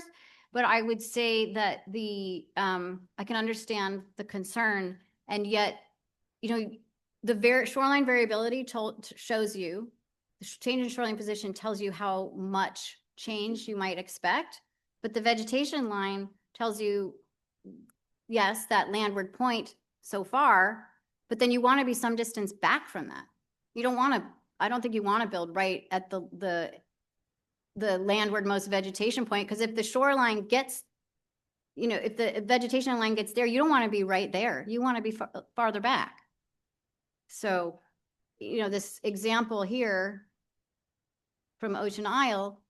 So yes, we have that landward most setback in 1980, but look what happened by 2024. You would, if you were building, from the existing vegetation line, you'd be in the water. Creating a new vegetation, you have a vegetation line data for. Well, I would say that I'm quite sure that there's an attempt to use non-storm photography. I mean, so I gave the example in the endpoint rate of, what if you were impacted by a storm? What I really should have said is, what if there's severe erosion? Because we generally try to avoid using storm imagery for analyses like this because they're skewed. So I don't think a storm vegetation line would become part of the hybrid vegetation line. It would be a substantially established vegetation line. I don't know, Ken, do you want to speak to that? Am I correct? Yeah, and I'll talk about it in the next presentation. So we do try to avoid at all costs any shoreline and vegetation lines that occurred within a year after a major storm event, because it does skew the outcome. Yeah. And we've had folks who had said maybe you should include that because it does capture those extreme events. But to date, we only try to focus on shoreline and vegetation line data that kind of exceed that 1 year mark post a major storm event. Is what we try to avoid. And so any of the analyses that you see today have done so. So you'll not see a storm, shoreline, or vegetation line within 1 year of a major event. And the other point I want to make is that if you think about the linear regression, like Ken said, like during a storm, your shoreline and your vegetation line can erode much farther back. And the whole idea is to be out of that zone. But when you're measuring your linear regression, it's not really that average. It's still an average. So the linear regression rate is not the most extreme erosion rate that you've seen, right? You have erosion endpoint rates that are much higher than that long term. So you're still measuring, yes, from the landwardmost point, but your erosion rate that you're applying is representative of long-term trends and actually is less than some of the periods when there's much more erosion. So you really, I wouldn't consider it double counting. I think it's prudent. Okay, I'm just trying to think through, Concerns. what is happening, physically at the shoreline when we establish a hybrid vegetation line, and what is happening to the erosion at that location, when that is the vegetation line as well. Well, and that's the actual vegetation line. You could have a storm that erodes into it, and then you want to be maybe 60 feet back. But we're still saying that the risk to the property owner is that it's going to continue that level of erosion and shoreline erosion disappearance that it's experienced before.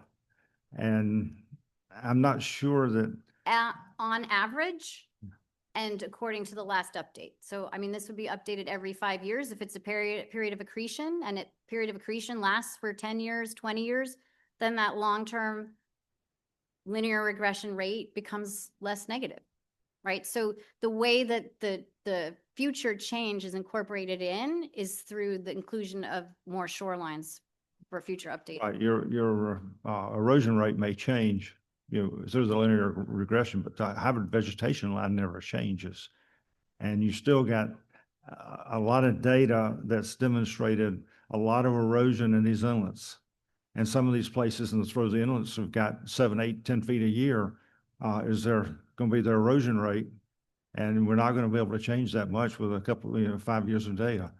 And also where there's sand, there's been water. And where the shoreline has been farther back in these inlet areas, it could be farther back again.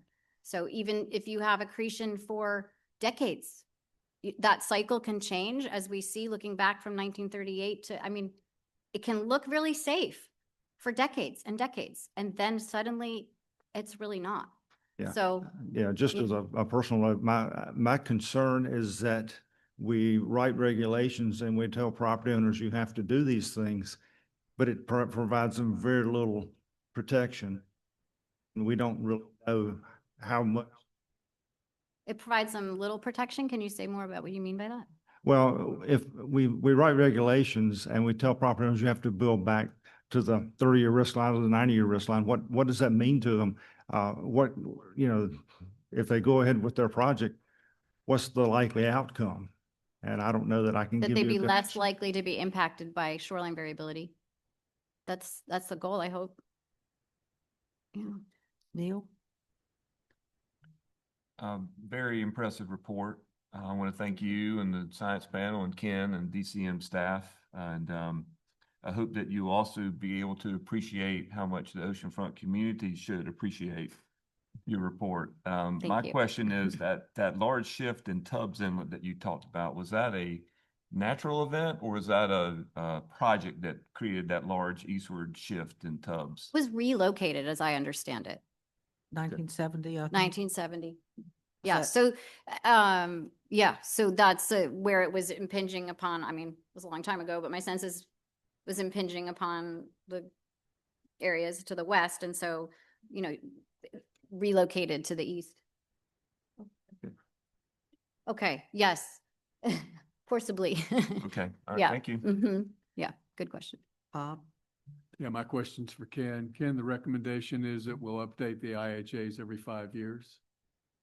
Is that part of the Yeah, recommendation? that's exactly, so that's kind of like the process we're in right now, where the oceanfront erosion rates were coming due in 2025, and so we're here again with the science So- panel. So that would be the cycle we would like to. Yeah, move well, forward. I was just thinking, given our 50-year history of IHA revision, do we have the data and the method down to where 5 years is the practical period? Yeah, I think, with this methodology, it kind of does the work, the analysis essentially does the work for itself. It just takes the professional eye to kind of look at it to evaluate, is that the right point? But the data, if you can kind of put it in automatic mode and let it go and pinpoint that point, but then you need the professionals to kind of take a look at it just to verify that, yes, we agree with that statistical identification, or is there something that should?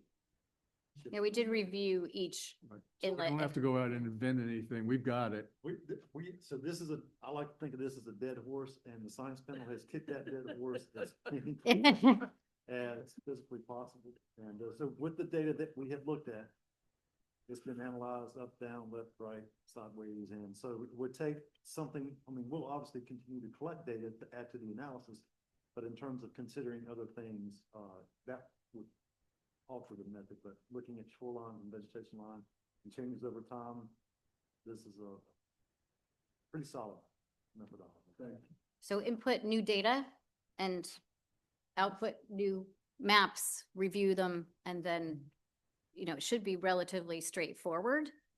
And I think the big question is getting these approved soon enough so that 5 years can lapse and new data can come in. Steve? Yeah, I'm curious how many inlets do you study or are involved in your jurisdiction? In North Carolina? Well, the inlets that we reviewed are the 10 that were, 10.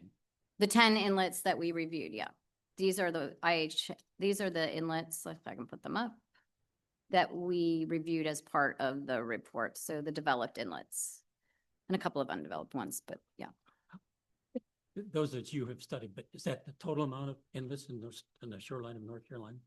No, there are other inlets, So- but we were charged with looking at these 10. Right, so purposely, these are the developed inlets, so we did not look at where we have federal lands or state-owned lands, because your IHA rules are geared towards development. And so where there's no development, like Core Banks, some National Seashore, So again, Oregon Inlet would not be. right, so Right, it's not because there's it's no not development developed. around that, so it's not that there's not an inland hazard there, it's just that it wasn't addressed in this study, just simply because your rules are tied to development, so for the purpose of. But I was curious as to, so how many would you guess inlets are there on North? 19. 19? Well, it depends on after, How you Thorn, count them. bunch, Yeah. temporary, Yeah. but 19. How does that compare to South Carolina, Florida, Georgia? Inlets? Oh, I don't know how many in those states. We have a lot of inlets. What's different, if you go up to Virginia, and I do a lot of work in Virginia, there are many inlets, but those inlets tend to be deeper and they aren't as likely to migrate because tidal processes are highly dominant. So you have the tidal currents going in and out that are really holding the inlet in place, and some of them are in sort of more deeply incised subsurface structures. So on North Carolina coast, what's interesting is that we have a greater dominance of wave processes, or a better balance, not better, a more even balance between wave processes and tidal processes. So that's where we have these inlet fluctuations and migrating inlets that are not so prevalent. Sticking out.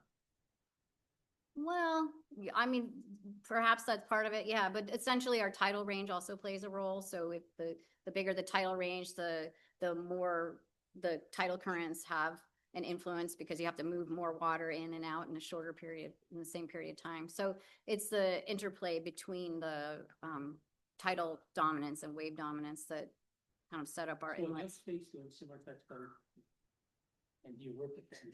Well, on the Virginia coast, most of those inlets are actually in along the eastern shore. The barrier islands are offshore. You can only get to them by boat, so they're undeveloped, so they don't have a need for inlet hazard area assessments. And gosh, in Florida, the coastline is so heavily developed and engineered that I'm not sure exactly what they do, but they would need a different approach. In South Carolina, the inlets are quite different than ours. So I would say I mean, that, you want to speak to that? So back in 2012, that the terminal growing study that the science panel looked at, part of that was looking to see what other states did. And one of the outcomes was there's so many different aspects, all these different inlets. Some are managed highly, there's a lot of them are hardened to stop erosion. But that's good information. But there was that they looked at inlets that were closely aligned with North Carolina, so all the East Coast inlets. And like I said, they just determined that no two inlets are really identical, and different states do things a little bit differently. And so it depends on the management goal. Yeah, definitely. Especially economic. You don't do any economic studies. No, we weren't charged with that. That would be beyond our scope. But our goal was to identify where inlet hazard areas are so that you can consider the hazard associated with them on our coast as you make rules to presumably protect people and property from the hazard associated with our inlets. Is there a federal role in all this? There are federal rules that govern things like Role. dredging role, a federal role. I think the state has control over the policies that you make largely in these areas. Unless it's a national park. True? Which would then not be developed and outside of our scope. We are not going to take action today. As you read, I'm sure everybody will be rereading this document. Again, it's a lot of information to absorb. If you think of any other questions, submit them to Ken. Ken will get with Dr. Moore and get an answer, and he will then get that answer back to the entire commission. People can submit individual questions, but the answers will come back to everybody, so we'll all have the same information. This will be back on our agenda in November for us to move forward with. Larry? One last question on the hybrid vegetation line. Sure. On trying to designate where the inlet hazard area is, why isn't the hybrid vegetation line the limit of the inlet hazard area? If the inlet's never migrated, and this would be from the sound side, where the hybrid vegetation line comes back into the ocean side, it seems that the hybrid vegetation line would be a landward mark for the inlet hazard area. Look for the map here. Which one is it? Yeah, it was a good one. I'm looking for, Lockwood's, yeah. Yeah. I think I gotta go to the end. Gotta go to the end. Yeah, that'll work. Yeah, I mean, first of all, following the OEA approach, right? So 90 times the erosion rate as the boundary of the OEA, even though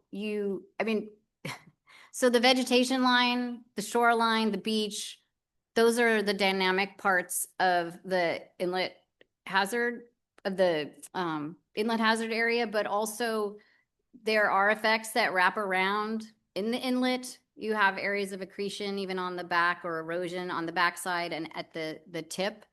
And so, the setback is one thing, but then the area that could potentially be influenced by erosion rates of the average that has been observed over that long period of time extends farther back. And so, still very close to the area of high variability. And so having some measure farther back from the HVL that's consistent with the OEAs is our recommendation. Jordan, one last question. So just for clarity, what would we be considering in November? I've heard lots of different. Send this to public hearing. Okay. Send exactly what to public hearing? What's been proposed in the report to public hearing. Okay. Therefore, Can- if you got any further questions, ask. Well, just if she could hit the, exactly what are the proposals, the topics, just Well, quick The bullets. topics, Just quick bullets of what is suggesting to be changed. so we're proposing the inlet hazard area boundaries. We're recommending boundaries for the inlet hazard area associated with the 10 inlets. In that appendix, there are maps that delineate the inlet hazard area. And we're recommending that using the HVL, using the linear regression rates, and as laid out, that these boundaries be adapted. We don't do rulemaking yet. We send out the proposed maps for public comment because we'll be getting we hold public hearings in the 7 coastal counties on the maps, the proposals. Then we come back. Because I'm sure that there'll be a lot of public comments coming back in. So until we do, Just follow up. So you said the 10 inlets, so just the ones that she listed up there, right? yes. Okay. Yes. Just the ones in the. Those are the ones in the report. Just the ones in the report. Ken? So in November, staff plan, and think, correct me if I'm wrong, is the boundaries will come to the commission and we'll have essentially 2 sets of proposed amendments. At a very minimum, the amendments will have to just reference the updated erosion rate reports and the boundary report. And that would be a minimum, but we could also have a set that would say, all right, we're going to reference the hybrid vegetation line as a setback feature. What would that look like potentially? Well, we're getting ready to go into the ocean erodible area next, so we're taking them one step at a time. Okay, DR? We may want to talk about this later or talk about it now, but I have a question about process. So when you said, if we have questions to contact Ken, then, If you have questions about the report, contact Ken. He will get with Dr. Moore and then he'll send the answer back to everybody. okay. It just seems like to me that if I have a question, everybody should know I have that question, and it seems like individual members going to individual staff is a, Well, it's only, well, I agree with you. I'm going to address that later in the Okay. meeting. I'm going to address that later in the meeting, but this only about this report. If anybody has a question about the report, since Ken is the staff contact person, Tancred and I have talked about this. Send it to Ken, and Ken is the liaison with Dr. Moore. And then whatever that question was, it will come back to the commission with an answer to us about the question. And it will only deal with this report. but we will know, you know. We will know the question. We will, He'll ask this question and, correct. and we'll have an answer. Right. That way, the question is about the report. It will go to staff, to Dr. Moore, and then the answer will come back disseminated to the entire commission. That way, everybody's on the same page with the information. That way, everybody can be better prepared for the next meeting. If there's questions, there may not be any questions. I'm sure if it's helpful as far as the process question to set a deadline for commission questions back to Ken. We can compile those, have them circulated to the entire commission so we can see what the questions were. Have those up to the panel and then give the panel time to respond to Our those next prior meeting to is in the- November. Yes, I would that's think the correct. question deadline should be the 1st of October. That gives everybody a month. Deadline's about this particular report, October 1st. Sounds good. And it's sooner, I would just say sooner the better. I Because agree. I'd also want to share the questions with the other panel members. And Do you think October 1st is too long? when is the next meeting? No, when in November? I don't remember. We have to get back and look at It can't be 19 and 20. 19, 20. October 1st is probably fine. But if you have questions now, go ahead and. Would you like to have it, by September 15th? I think that would be better. It's fresher. Okay, Sure. that's 2 weeks. That give us time. September 15th, deadline for questions. Thank you. That we can All get right. it. That way the science panel can have their meeting. Right. 'Cause Dr. Moore doesn't work in a vacuum. She works with her committee. We have We a appreciate- volunteer panel that's very busy, so we They are very get busy. together as often. And we as appreciate can, the but- time that you're volunteering to us. Well, Very thank you. much so. All right. Thank you. Appreciate It was it. a great report. You're welcome. There's so Thank you much very much. information in it. It's a lot, so please do reach out with questions. We really worked hard to make it as understandable as possible. I'm also happy to share this PowerPoint and, we really do look forward to addressing your questions because the first key is to really understand what we're putting forward. So we really want to support that process. Thank you. We'll get Yes, it loaded we'll to the get- website. Yeah. That will go to the website. That way anybody can look at it. Thank you. Thank you. Ken, you're a busy man this morning. Oceanfront and inlet erosion rates and setback factors. Oh, just when you thought just didn't quite get enough information on erosion rates and things. Here I am.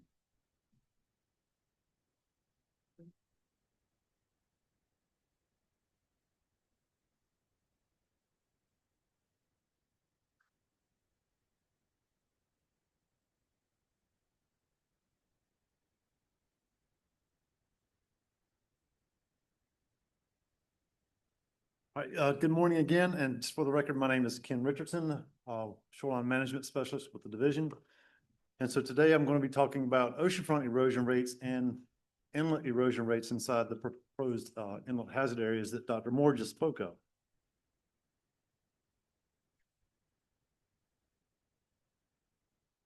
So since 2013, update studies in North Carolina at least start the process of updating erosion rates about every 5 years. So why we calculate erosion rates is number one, to update the setbacks based on the most current data that we have.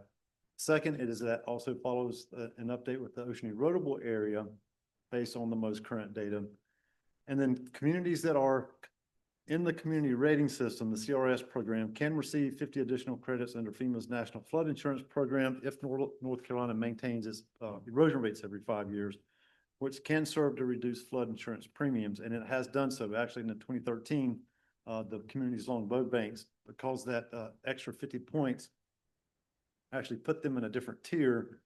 Had we not updated, it could potentially have cost those communities more flood in their flood insurance premium. So that's why every 5 years we try to at least start the process of updating erosion rates. Since 1979, North Carolina's oceanfront setbacks have been based on the average annual long-term erosion rate. So beginning in 2000, with the 2004 study, data acquisition and update procedures became less resource intensive as data were easier to come by and many times at no cost to the division or the state, or at least the Division of Coastal Management. And given the improved mapping and analysis tools, that also increased efficiency, which saved tremendous amount of time and made the process much easier. So these, as I mentioned, these studies calculate the average long-term erosion rate. And I want to emphasize those can be much different than short-term. And the graph that Dr. Moore presented, I'll kind of tie that into my presentation as well. But short-term, because I've actually got a person who's contacted me and asked me questions about that, short-term can be very, very, very, very different than long-term erosion rates. So this marks the 8th study that the state has done since 1979.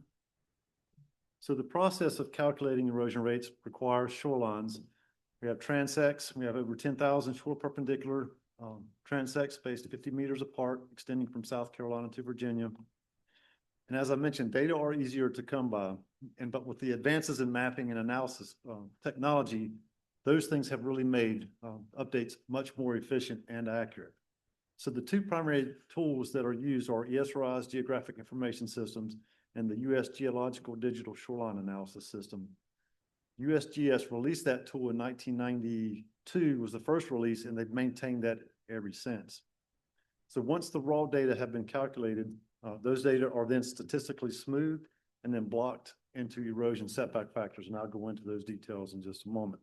So again, these are tools that DCM didn't create. These are industry standards that we just utilize, just like you would use Microsoft Word or Excel. We use these tools to analyze shoreline change.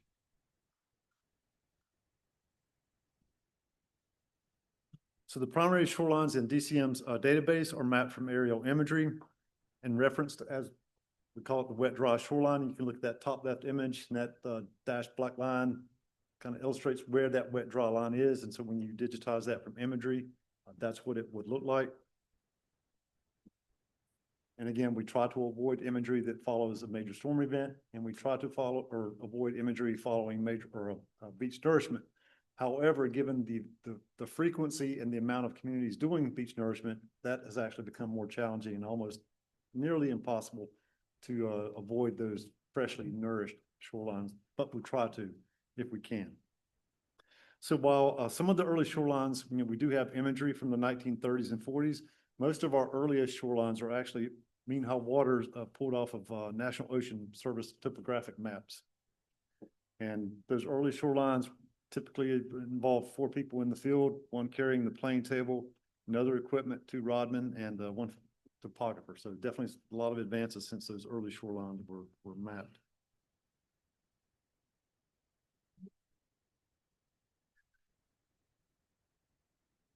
This study compares 2 methods, the endpoint, and there was a question about endpoint. And as I mentioned, since 1979 on the ocean front, endpoint has been the go-to method. And this method simply measures the distance between 2 shorelines, the earliest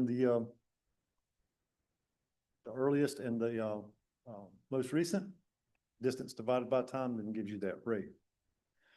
So this is still actually a good measuring tool for long-term net change. And then when you have limited shorelines, it's kind of the go-to method. However, as Dr. Moore said, it kind of overlooks all that stuff that happens in between. So you can have periods of accretion and erosion. And so you kind of miss that with the endpoint. The second method that we looked at, or that we used, was the least squares regression or linear regression, which considers multiple shorelines on the transect. And you've seen that in the IHA study that Dr. Moore just talked about, and you also saw that in the 2018 and 2010 IHA study reports.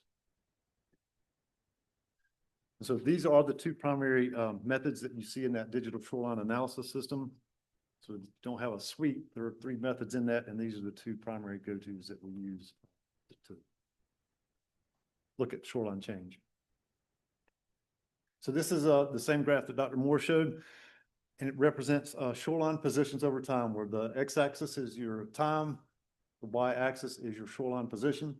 And as you can see, the shoreline is kind of all over the place, but that linear regression kind of fits that, where you have that best fit line to represent the data set as a whole. And that slope is the rate of change in this period. So you could look at the current shoreline, pick any of those points, and using the endpoint method, you could come up with a different rate. So over a long term with the many shorelines, this kind of shows you the overall trend for the long-term rate. I kind of like to think of this as rainfall, for like New Bern. This time of year, 2/10 of an inch of rain is about average. For the month of August, about 5 to 6 inches of rain. Average temperature in New Bern on today is 87. We might get 80 today. We may not get rain.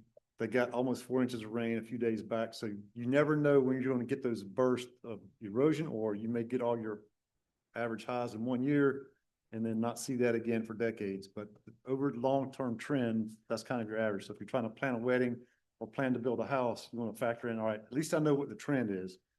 And so I need to try to make plans to accommodate my wedding or where I'll build my house.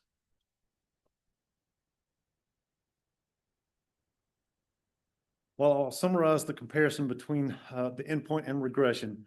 As I move forward, the erosion rate setback factors that I will talk about are based on the linear regression. So we're trying to transition away from endpoint and start using linear regression. So how do we go from erosion rate to setback factor?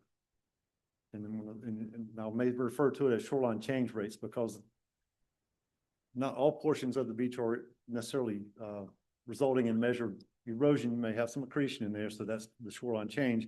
But how do we go from erosion rate or shoreline change to setback factor? So as I mentioned, this process involves taking the raw data, then smoothing that data, statistically smoothing it, and then blocking that for management purposes. And then also, what happens when you have a transit, or where the transition of an erosion rate goes from high or low and it intersects a parcel? How do we treat that? And I'll explain that too. First, why do we smooth the data?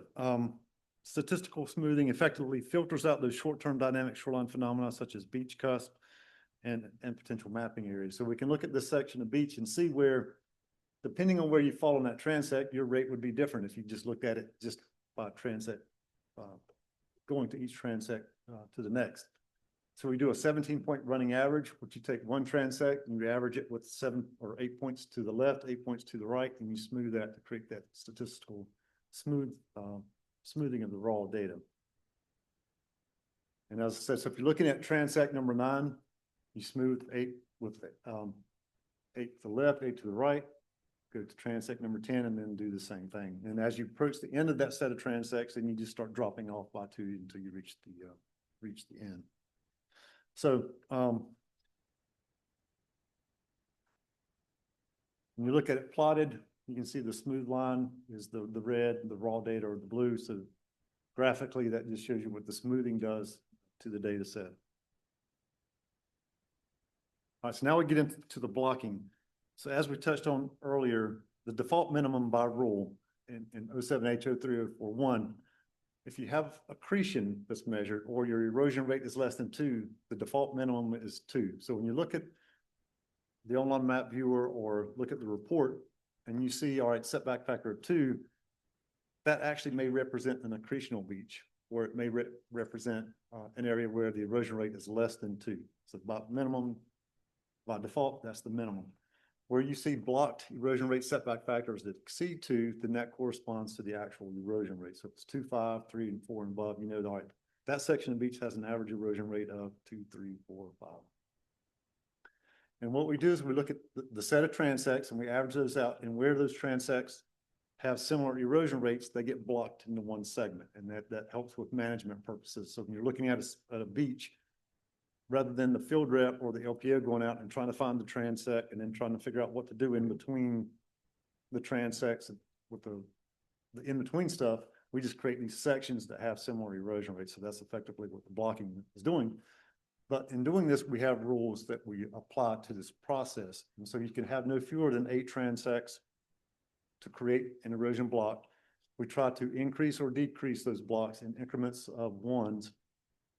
And where you have fast and rapid erosion, you may not be able to necessarily do that. So you may go from 2, 3, 7, 9 if you have really rapid erosion.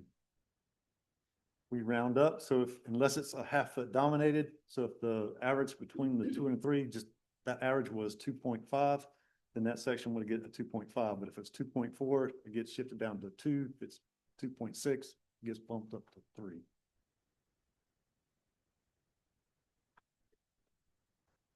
And so when you get to that transitional area where the transect splits a parcel, what we do is we give the benefit of the lower rate. So we'll shift that transition boundary over in this example where you have the parcel is split by a section where it's 2 on one side, 3 on the other.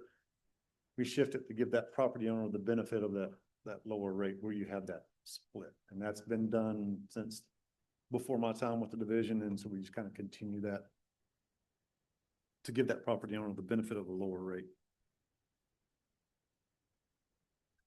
All right, so in this study, about 318 miles of oceanfront shoreline were mapped and analyzed, 10,232 transects from South Carolina to Virginia.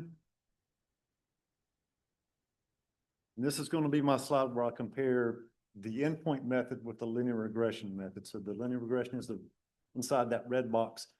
And this table is one that kind of carries forward from before my time. I've just kind of carried it forward with all the reports that I've done since I've been with the division.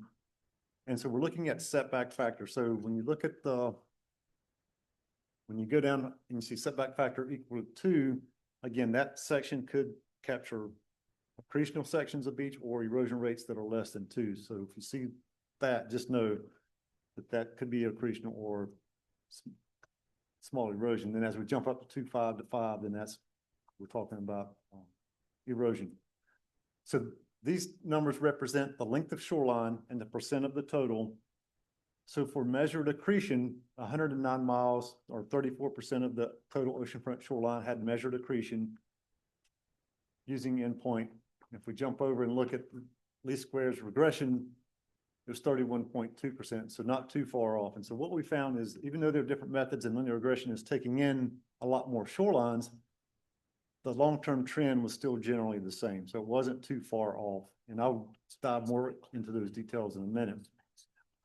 So as you progress down this table, you can see, length of shoreline had measured erosion from 2.5 to 5, 63.8 miles or 20.1% of the shoreline. Jump over to linear regression, we see 66.5 miles of shoreline and 20.9. And again, those were very similar in terms of comparison. But I did want to illustrate what those two methodologies look like side by side. All right, so how did these results compare to previous studies? So inside the red box, those are the setback factors and length of shoreline and percentage of the total that have a setback factor equal to those values or within those ranges. And so 2025, those figures are based on linear regression. Whereas if you look to the right of the red box, all those values are based on endpoint. And so I do want to point out at the top, you have miles of measured shoreline.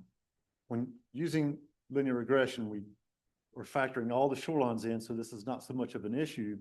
But when you're using endpoint, when you get to a place like Drum Inlet that could change overnight, and you've only got two shorelines, if you're missing a section, so if that inlet migrates one way or the other, you may have an early shoreline, and then you may not have a current shoreline.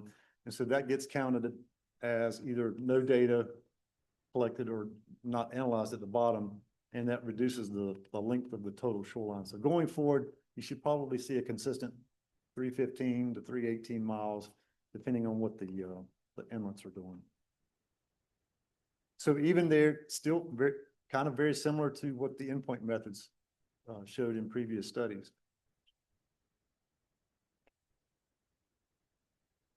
So statewide, the statewide average is minus 1.9 feet per year. So that kind of, that's why your default minimum erosion rate is 2, because that's generally where your average usually falls, is about an average erosion rate for the state is 2 feet per year. In terms of just looking at erosion, 218 miles of the total had measured erosion, and looking at just erosion, the average erosion rate was minus 4.2, and it ranged anywhere from -1 to 234 feet per year. And that, I can point to Drum Inlet as inlet area, and a lot of areas on the core banks where you see that really big change there, or around capes. Measured accretion, we had 99 miles that resulted in measured accretion, where the average accretion rate was 3.1. The range, not quite like the erosion rate, from 1 to about just under 70 feet per year. So the erosion rates are fine, but really folks want to know, how does this translate to a setback factor, and how does this really influence me? And so the map shows you where setback factors or erosion setback factors increases going from the current effective rate to what's proposed, and where you see decreases. And this is the map shows statewide. But if we just focus on the developed shorelines where we have development, there's 144.6 miles, so just less than 50%, but 46% of the North Carolina's total ocean shoreline is considered developed. 124.9 miles, or 86%, will see no change in their setback factor. So going from the current rates to the new rates, 86% of those developed shorelines will not see an increase or a decrease. 17.7 miles, or 12%, will see a decreased setback factor. And by decrease, typically that average is about a half a foot to as much as a foot and a half. There is one area on South Beach at Bald Head, just a small sliver where the range does increase to 3.5. I think it's on the east side of their terminal growing. And then we had 2 miles, or 2% of the developed shoreline will see an increased setback factor. And actually, let me back up. That increase is actually the Bald Head on South Beach to the east of their terminal growing. So a very small portion of the shoreline will actually we'll see an increase. And again, that overall, most of that average is a half a foot or a foot. And I'll show you those areas. So where are we seeing the increases? So as I mentioned, Bald Head Island on South Beach, and I'll show you that map. We see that range of a 1/2 foot to a 3.5 foot increase. At North Topsail, there's a small section where they'll get a 1 foot increase, or would see one with this update. At Buxton, pretty much right in front of the location of the old location of the Cape Hatteras Lighthouse, there's a 1/2 foot increase, and then Waves from Rodanthe, a foot to a 1.5 foot increase. A little small section at Corolla, a foot, and then in Currituck County, north of Corolla and going into Corolla, 1 foot. And that doesn't mean that's their setback. That just means it's in addition to, so if they have a high setback factor of 5 and they're increasing by a foot, then that means they would just be going from 5 to 6. So at Bald Head Island, what this represents is the locations where there will be an increase. And as I mentioned, South Beach at Bald Head, just to the east of the terminal growing, just a small section is at 3.5, and then the rest of it is a 1/2 foot to a foot. And then get about midway on South Beach going towards the Cape, there's a 1/2 foot increase. At North Topsail, small section where they'll see a 1 foot increase in their setback factor. So here it's actually going from 2 to 3. At Buxton National Seashore, like I said, right in front of the old lighthouse location, it goes up 1 foot there. Waves in Rodanthe, again, it goes up 1 foot and a few small sections there. And for Rodanthe, it's more north of the town itself. So I don't think that really affects any development. Corolla, 1 foot there and just in small sections.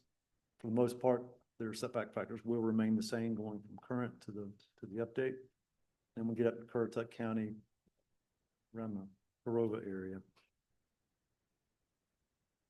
So if we look at going from the current requirements to the update, how does that compare with previous updates that have occurred? So generally it's fairly consistent if we go back and look. So going from, as I mentioned, from the current requirement to the update, 86% of the developed shoreline, and this is just the developed shoreline that I'm focusing on, 86% will not see a change. 2 miles or 1.4% will see that increase, that slight increase that I just showed on those maps. And then 17.7 miles or 12% will actually see a decrease. And so if you look at when we've gone from the 2013 to 2020 or 2004 to 2013, we can see that that's fairly consistent with what we've seen in the past. And I think the setback factor decrease in this one being a little bit higher, although it's definitely different than the last update transition, it's fairly consistent with the ones at the bottom that were there. So it's still consistent with previous studies, even though we're looking at going to a different method. Moving on to the inlet hazard areas. Again, we're just focusing on the developed inlets. You know, all those analyses that Laura talked about, we actually did, those numbers have been generated. We just haven't gone through the process of identifying the boxes, but they exist. But these erosion rates here are based on the work that the science panel had done, because there's a different time period that we're looked at. I'm talking 1970 to current. And whereas the oceanfront considers the 1930s and 40s, in some locations, I think there's a 1960s shoreline that serves as the early. So, and then the transects are different for the inlets, whereas the oceanfront are more shore perpendicular to the oceanfront trend. The transects at the inlets have to wrap through. So different transects, there are in the 25-meter space versus 50, but anyway, different analysis using the same methodology. So all things the same, just different transects, different time span on your data set. We look inside the proposed, the science panel's proposed IHA, and I've got a table up there. And what that represents, so if you look at, this is, I'm going to start south and move north. So this is Tubbs Inlet at Sunset Beach. The setback factor here is 2. So again, that represents that you've got measured accretion, or either the erosion rate is less than 2 feet per year for that section as an average. So how does that compare for that same geographic space. If we look at that table on the far left, it says area inside the 2025 IHA update. So that's what that setback factor is. And then we compare it to previous studies in 2020 and back to 1980, it was all 2. So it doesn't change anything in terms of setback using the inlet study here. But as we move forward, we're going to see how the current rules affect the erosion rates inside the IHA compared to doing setback factors based on inlet rates instead of using that adjacent OEA. And it kind of starts out on the other side of Tubbs Inlet on the Ocean Isle side where it goes from 10 adjacent to the inlet to 2.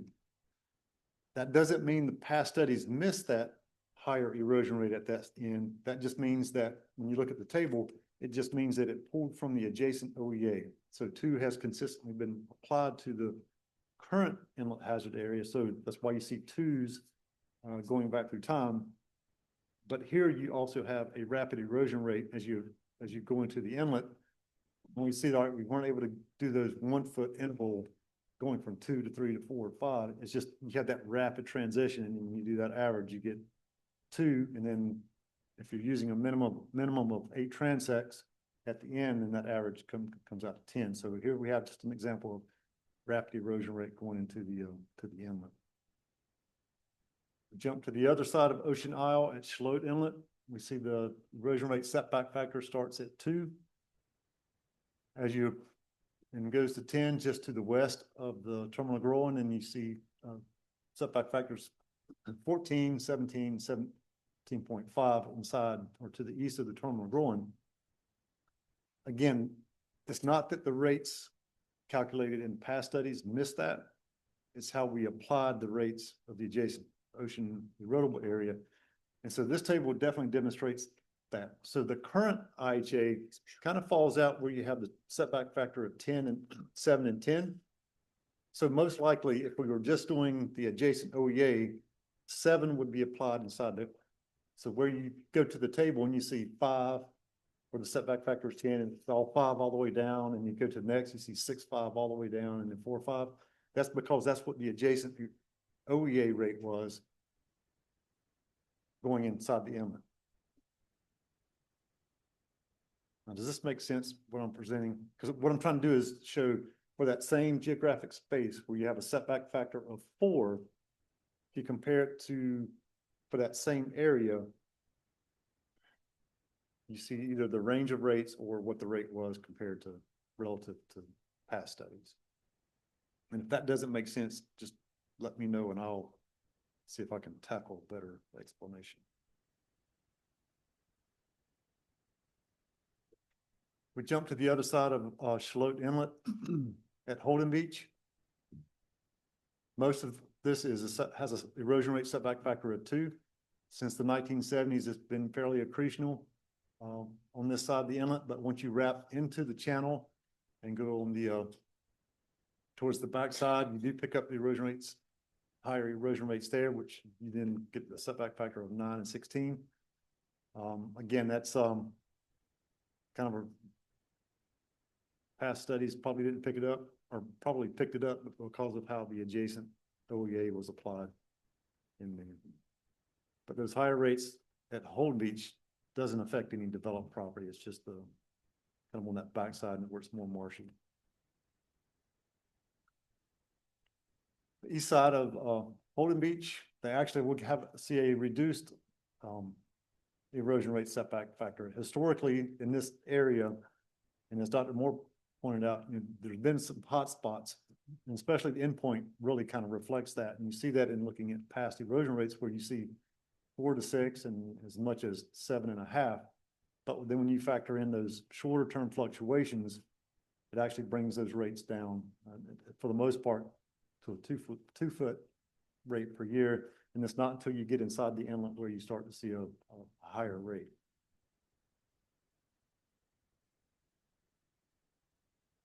On the Lockwood Folly, at Lockwood Folly on the Oak Island side, setback factor is pretty consistent here. Carolina Beach Inlet, Carolina Beach, actually will see a reduced rate here as well. And I think it's because you're looking at a shorter time period, but You're also looking at when this inlet was, only data after the inlet was opened. Which brings that erosion rate down to 2. At Wrightsville Beach, 2, and one of the things I wanted to bring up, Commissioner Andrew, I think you touched on it. These jetties have been great for Wrightsville Beach.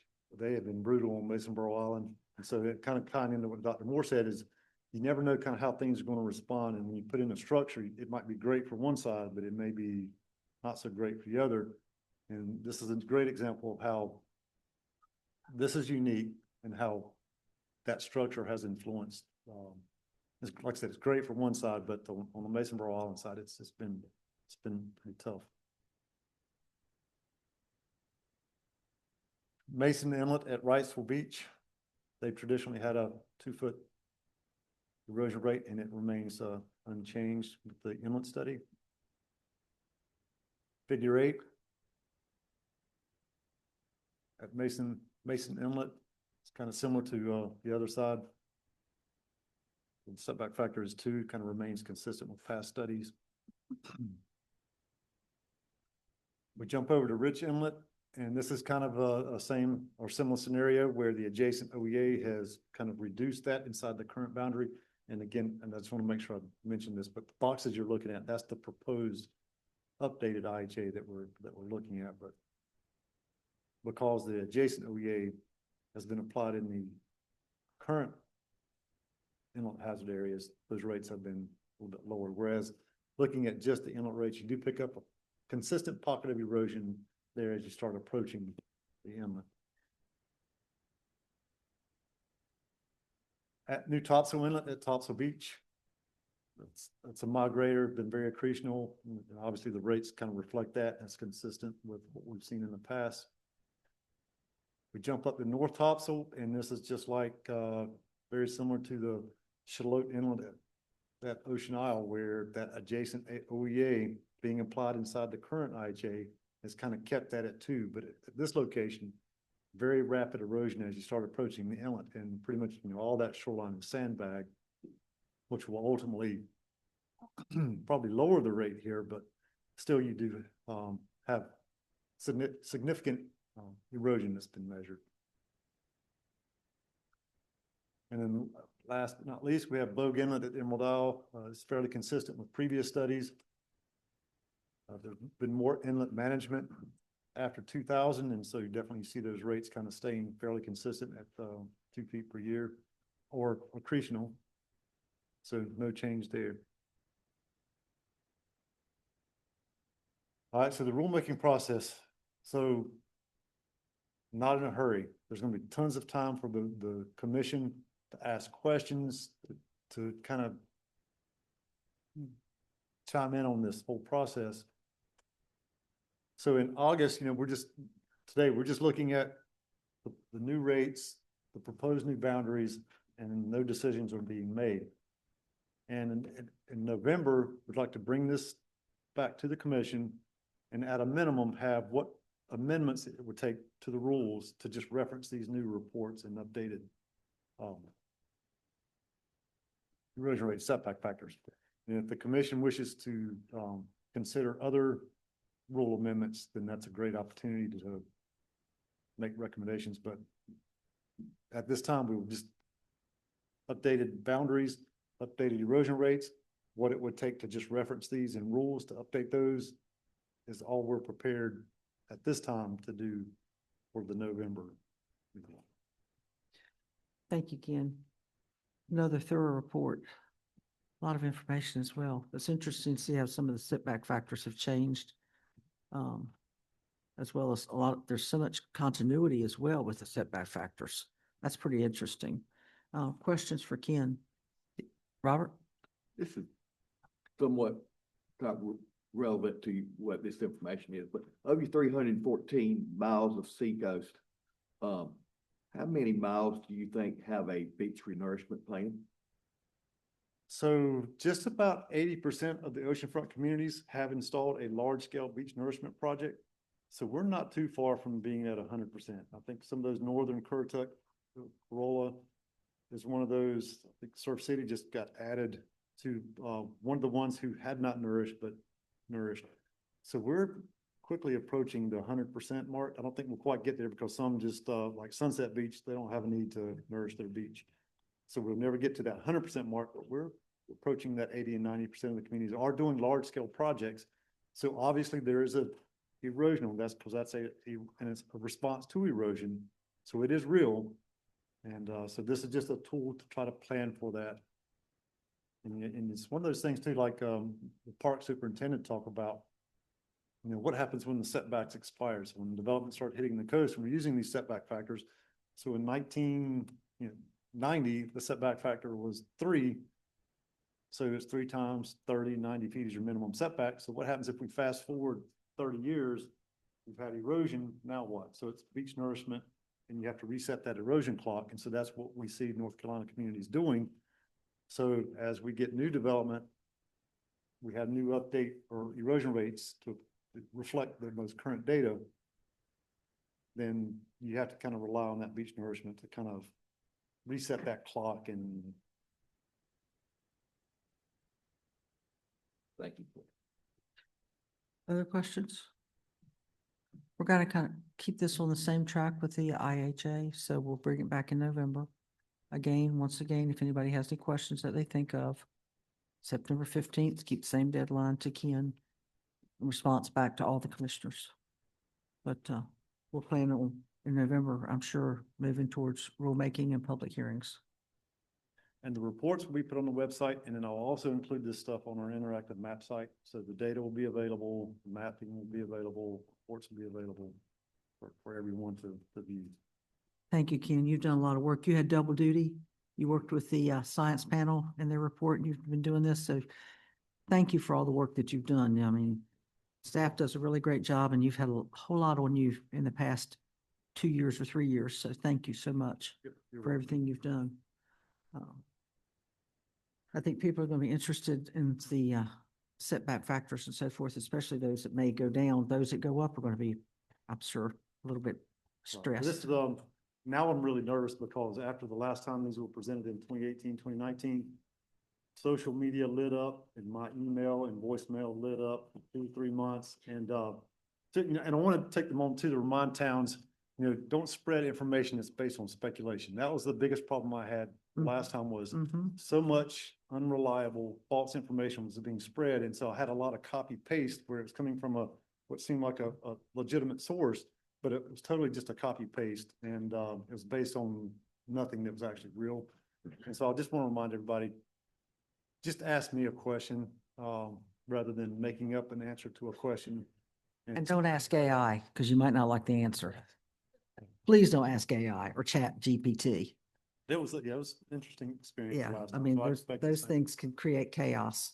If I recall, going down south to some of the public hearings the last time, it was just, people just did not have the right information. They were coming to public hearings totally with wrong information. So, yes, please don't propagate false information. Yeah, reach out to me if you got a question. Just reach out. I'll say yes, no, or don't know. Thank you, Ken. Appreciate it. And I held my comments until, since we have nothing else on the agenda, I'm do my comments now, then we'll go into older new business. I have my comments to go through these to point out the questions that we ask of staff. One of the things we need to remember that staff works for the commission, not for any of us individually. And so if anybody has any questions for staff, please think about, are they relevant to the whole commission? Are we only asking for ourselves? So, Tancred, as you get questions, please disseminate them to the commission. So commissioners can be aware of what's questions being asked and whether they're relevant to commission business. I mean, I know that, forgive me, engineers, I'm going to use y'all as an example this morning. I know y'all deal with customers and clients that you have to ask questions of staff. That's not commission business. That is your business. So questions about a particular project that you're doing, as you move forward with that, that's part of your work. That's not commission business. But if there's other questions, you know, please, DR, you brought it up a while ago. You're welcome to expound, but All we want is commissioners to have the same level, everybody to have the same level of information as anybody else. That way we can all be prepared. I mean, the reason I brought that up is other commissions or groups like this that I've been involved with, it seems like most of the questions that we would have, it goes through the chair or the executive director, and then everybody knows what's going on.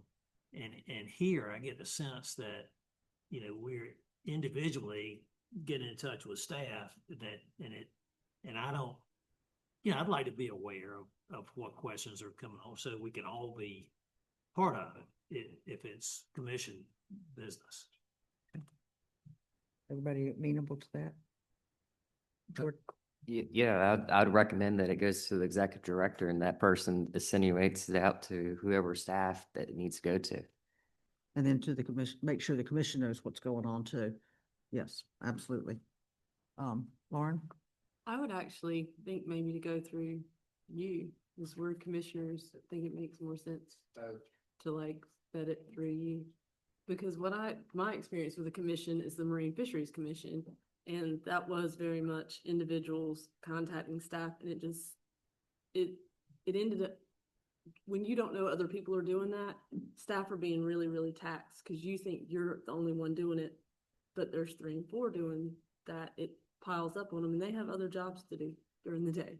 So it became a real problem over there, not having a channel to go through. Okay. Neil?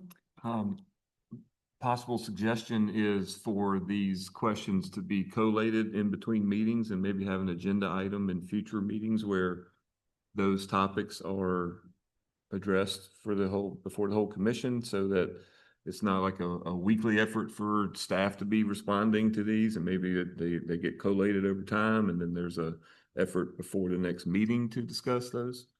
That makes sense? How do you feel about that? Well, I would ask Sarah to weigh in on communications outside of published meetings, notice meetings. So the only possible problem with that, and that's not what I'm hearing in any of the suggestions you've all been making, is that you're not allowed to have simultaneous communication. Like, you're not allowed to have a Google Doc that you all have access to, because that under our open meetings law would be considered an open meeting. But what you all are suggesting is having a central person, whoever that is, if it's a staff person or a commission member, who you send all the questions to. They put all the questions together. Presumably there might be duplicates, and they would pull out the duplicates and then send those on either to be debated at a future open meeting that was open to the public, or for staff to address those questions, send all the answers back to the commission, just like they do your agenda material. So my only concern, and I'm not hearing it in anything you all are suggesting, is just no simultaneous communications.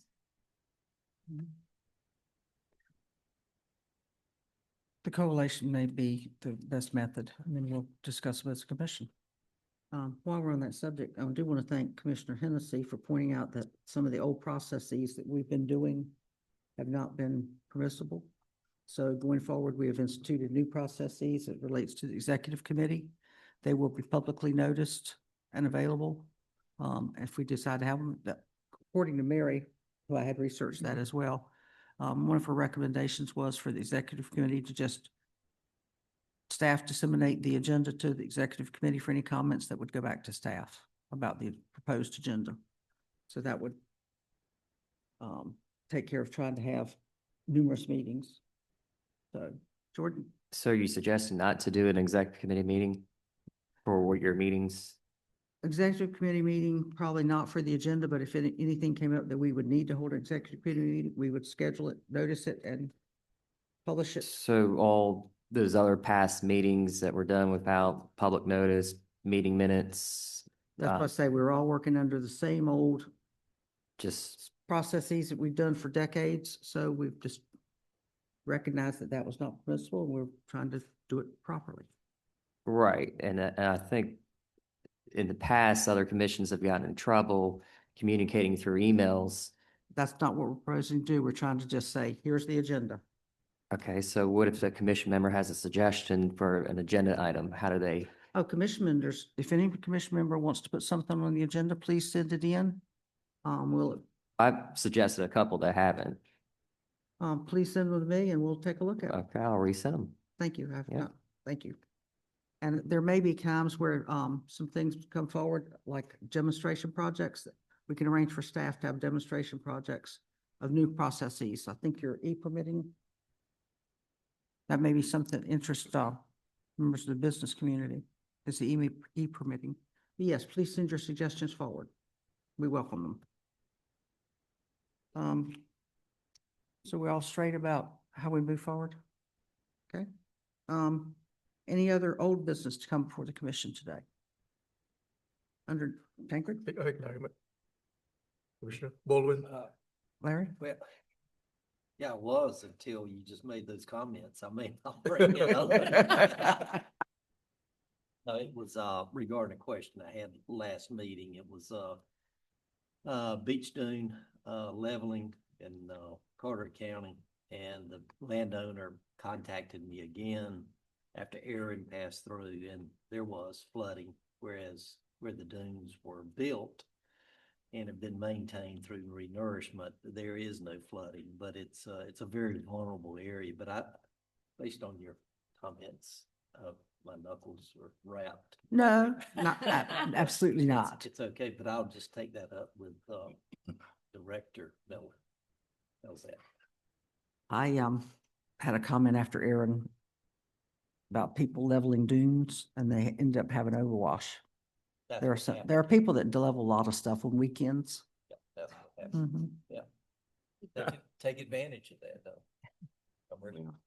One of the places in Nags Head after Isabel, they leveled their dunes about 2 weeks before Isabel. They lost their entire hotel.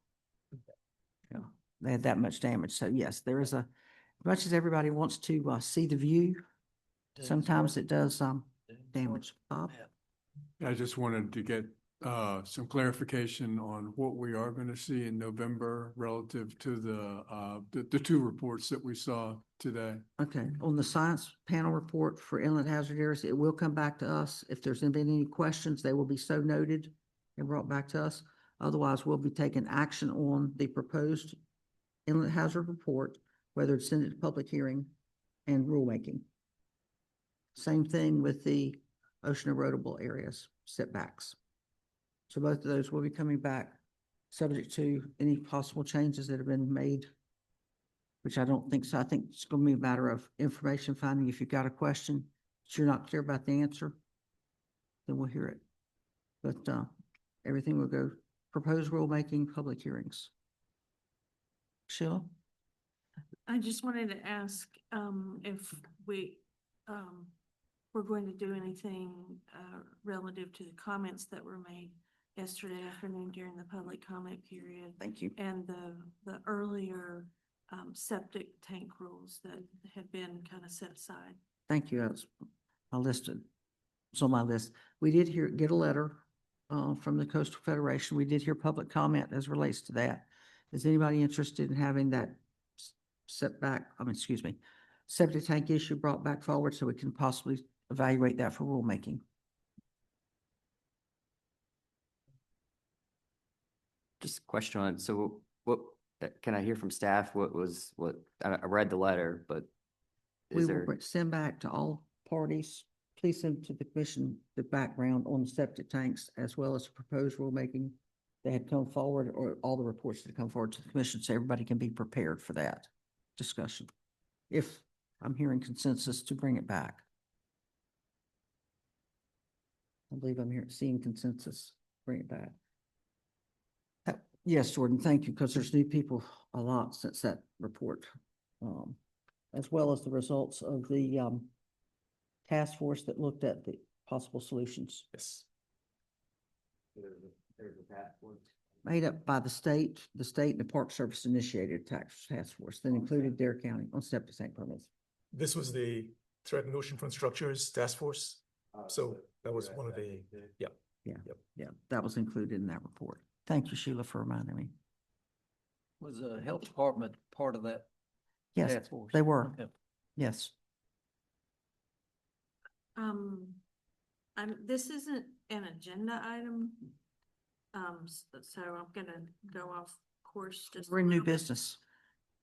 Well, it's just becoming obvious that, the staff are working really hard to get us material in advance, and I just want to encourage all of the, commission members to take time in advance of the meeting and review those materials and to understand what it is that are being asked to do at each meeting versus saying, oh, we need to put this off. I mean, the whole point of getting materials in advance is so that we have the materials, we can review them, and we can more efficiently conduct the business of the commission.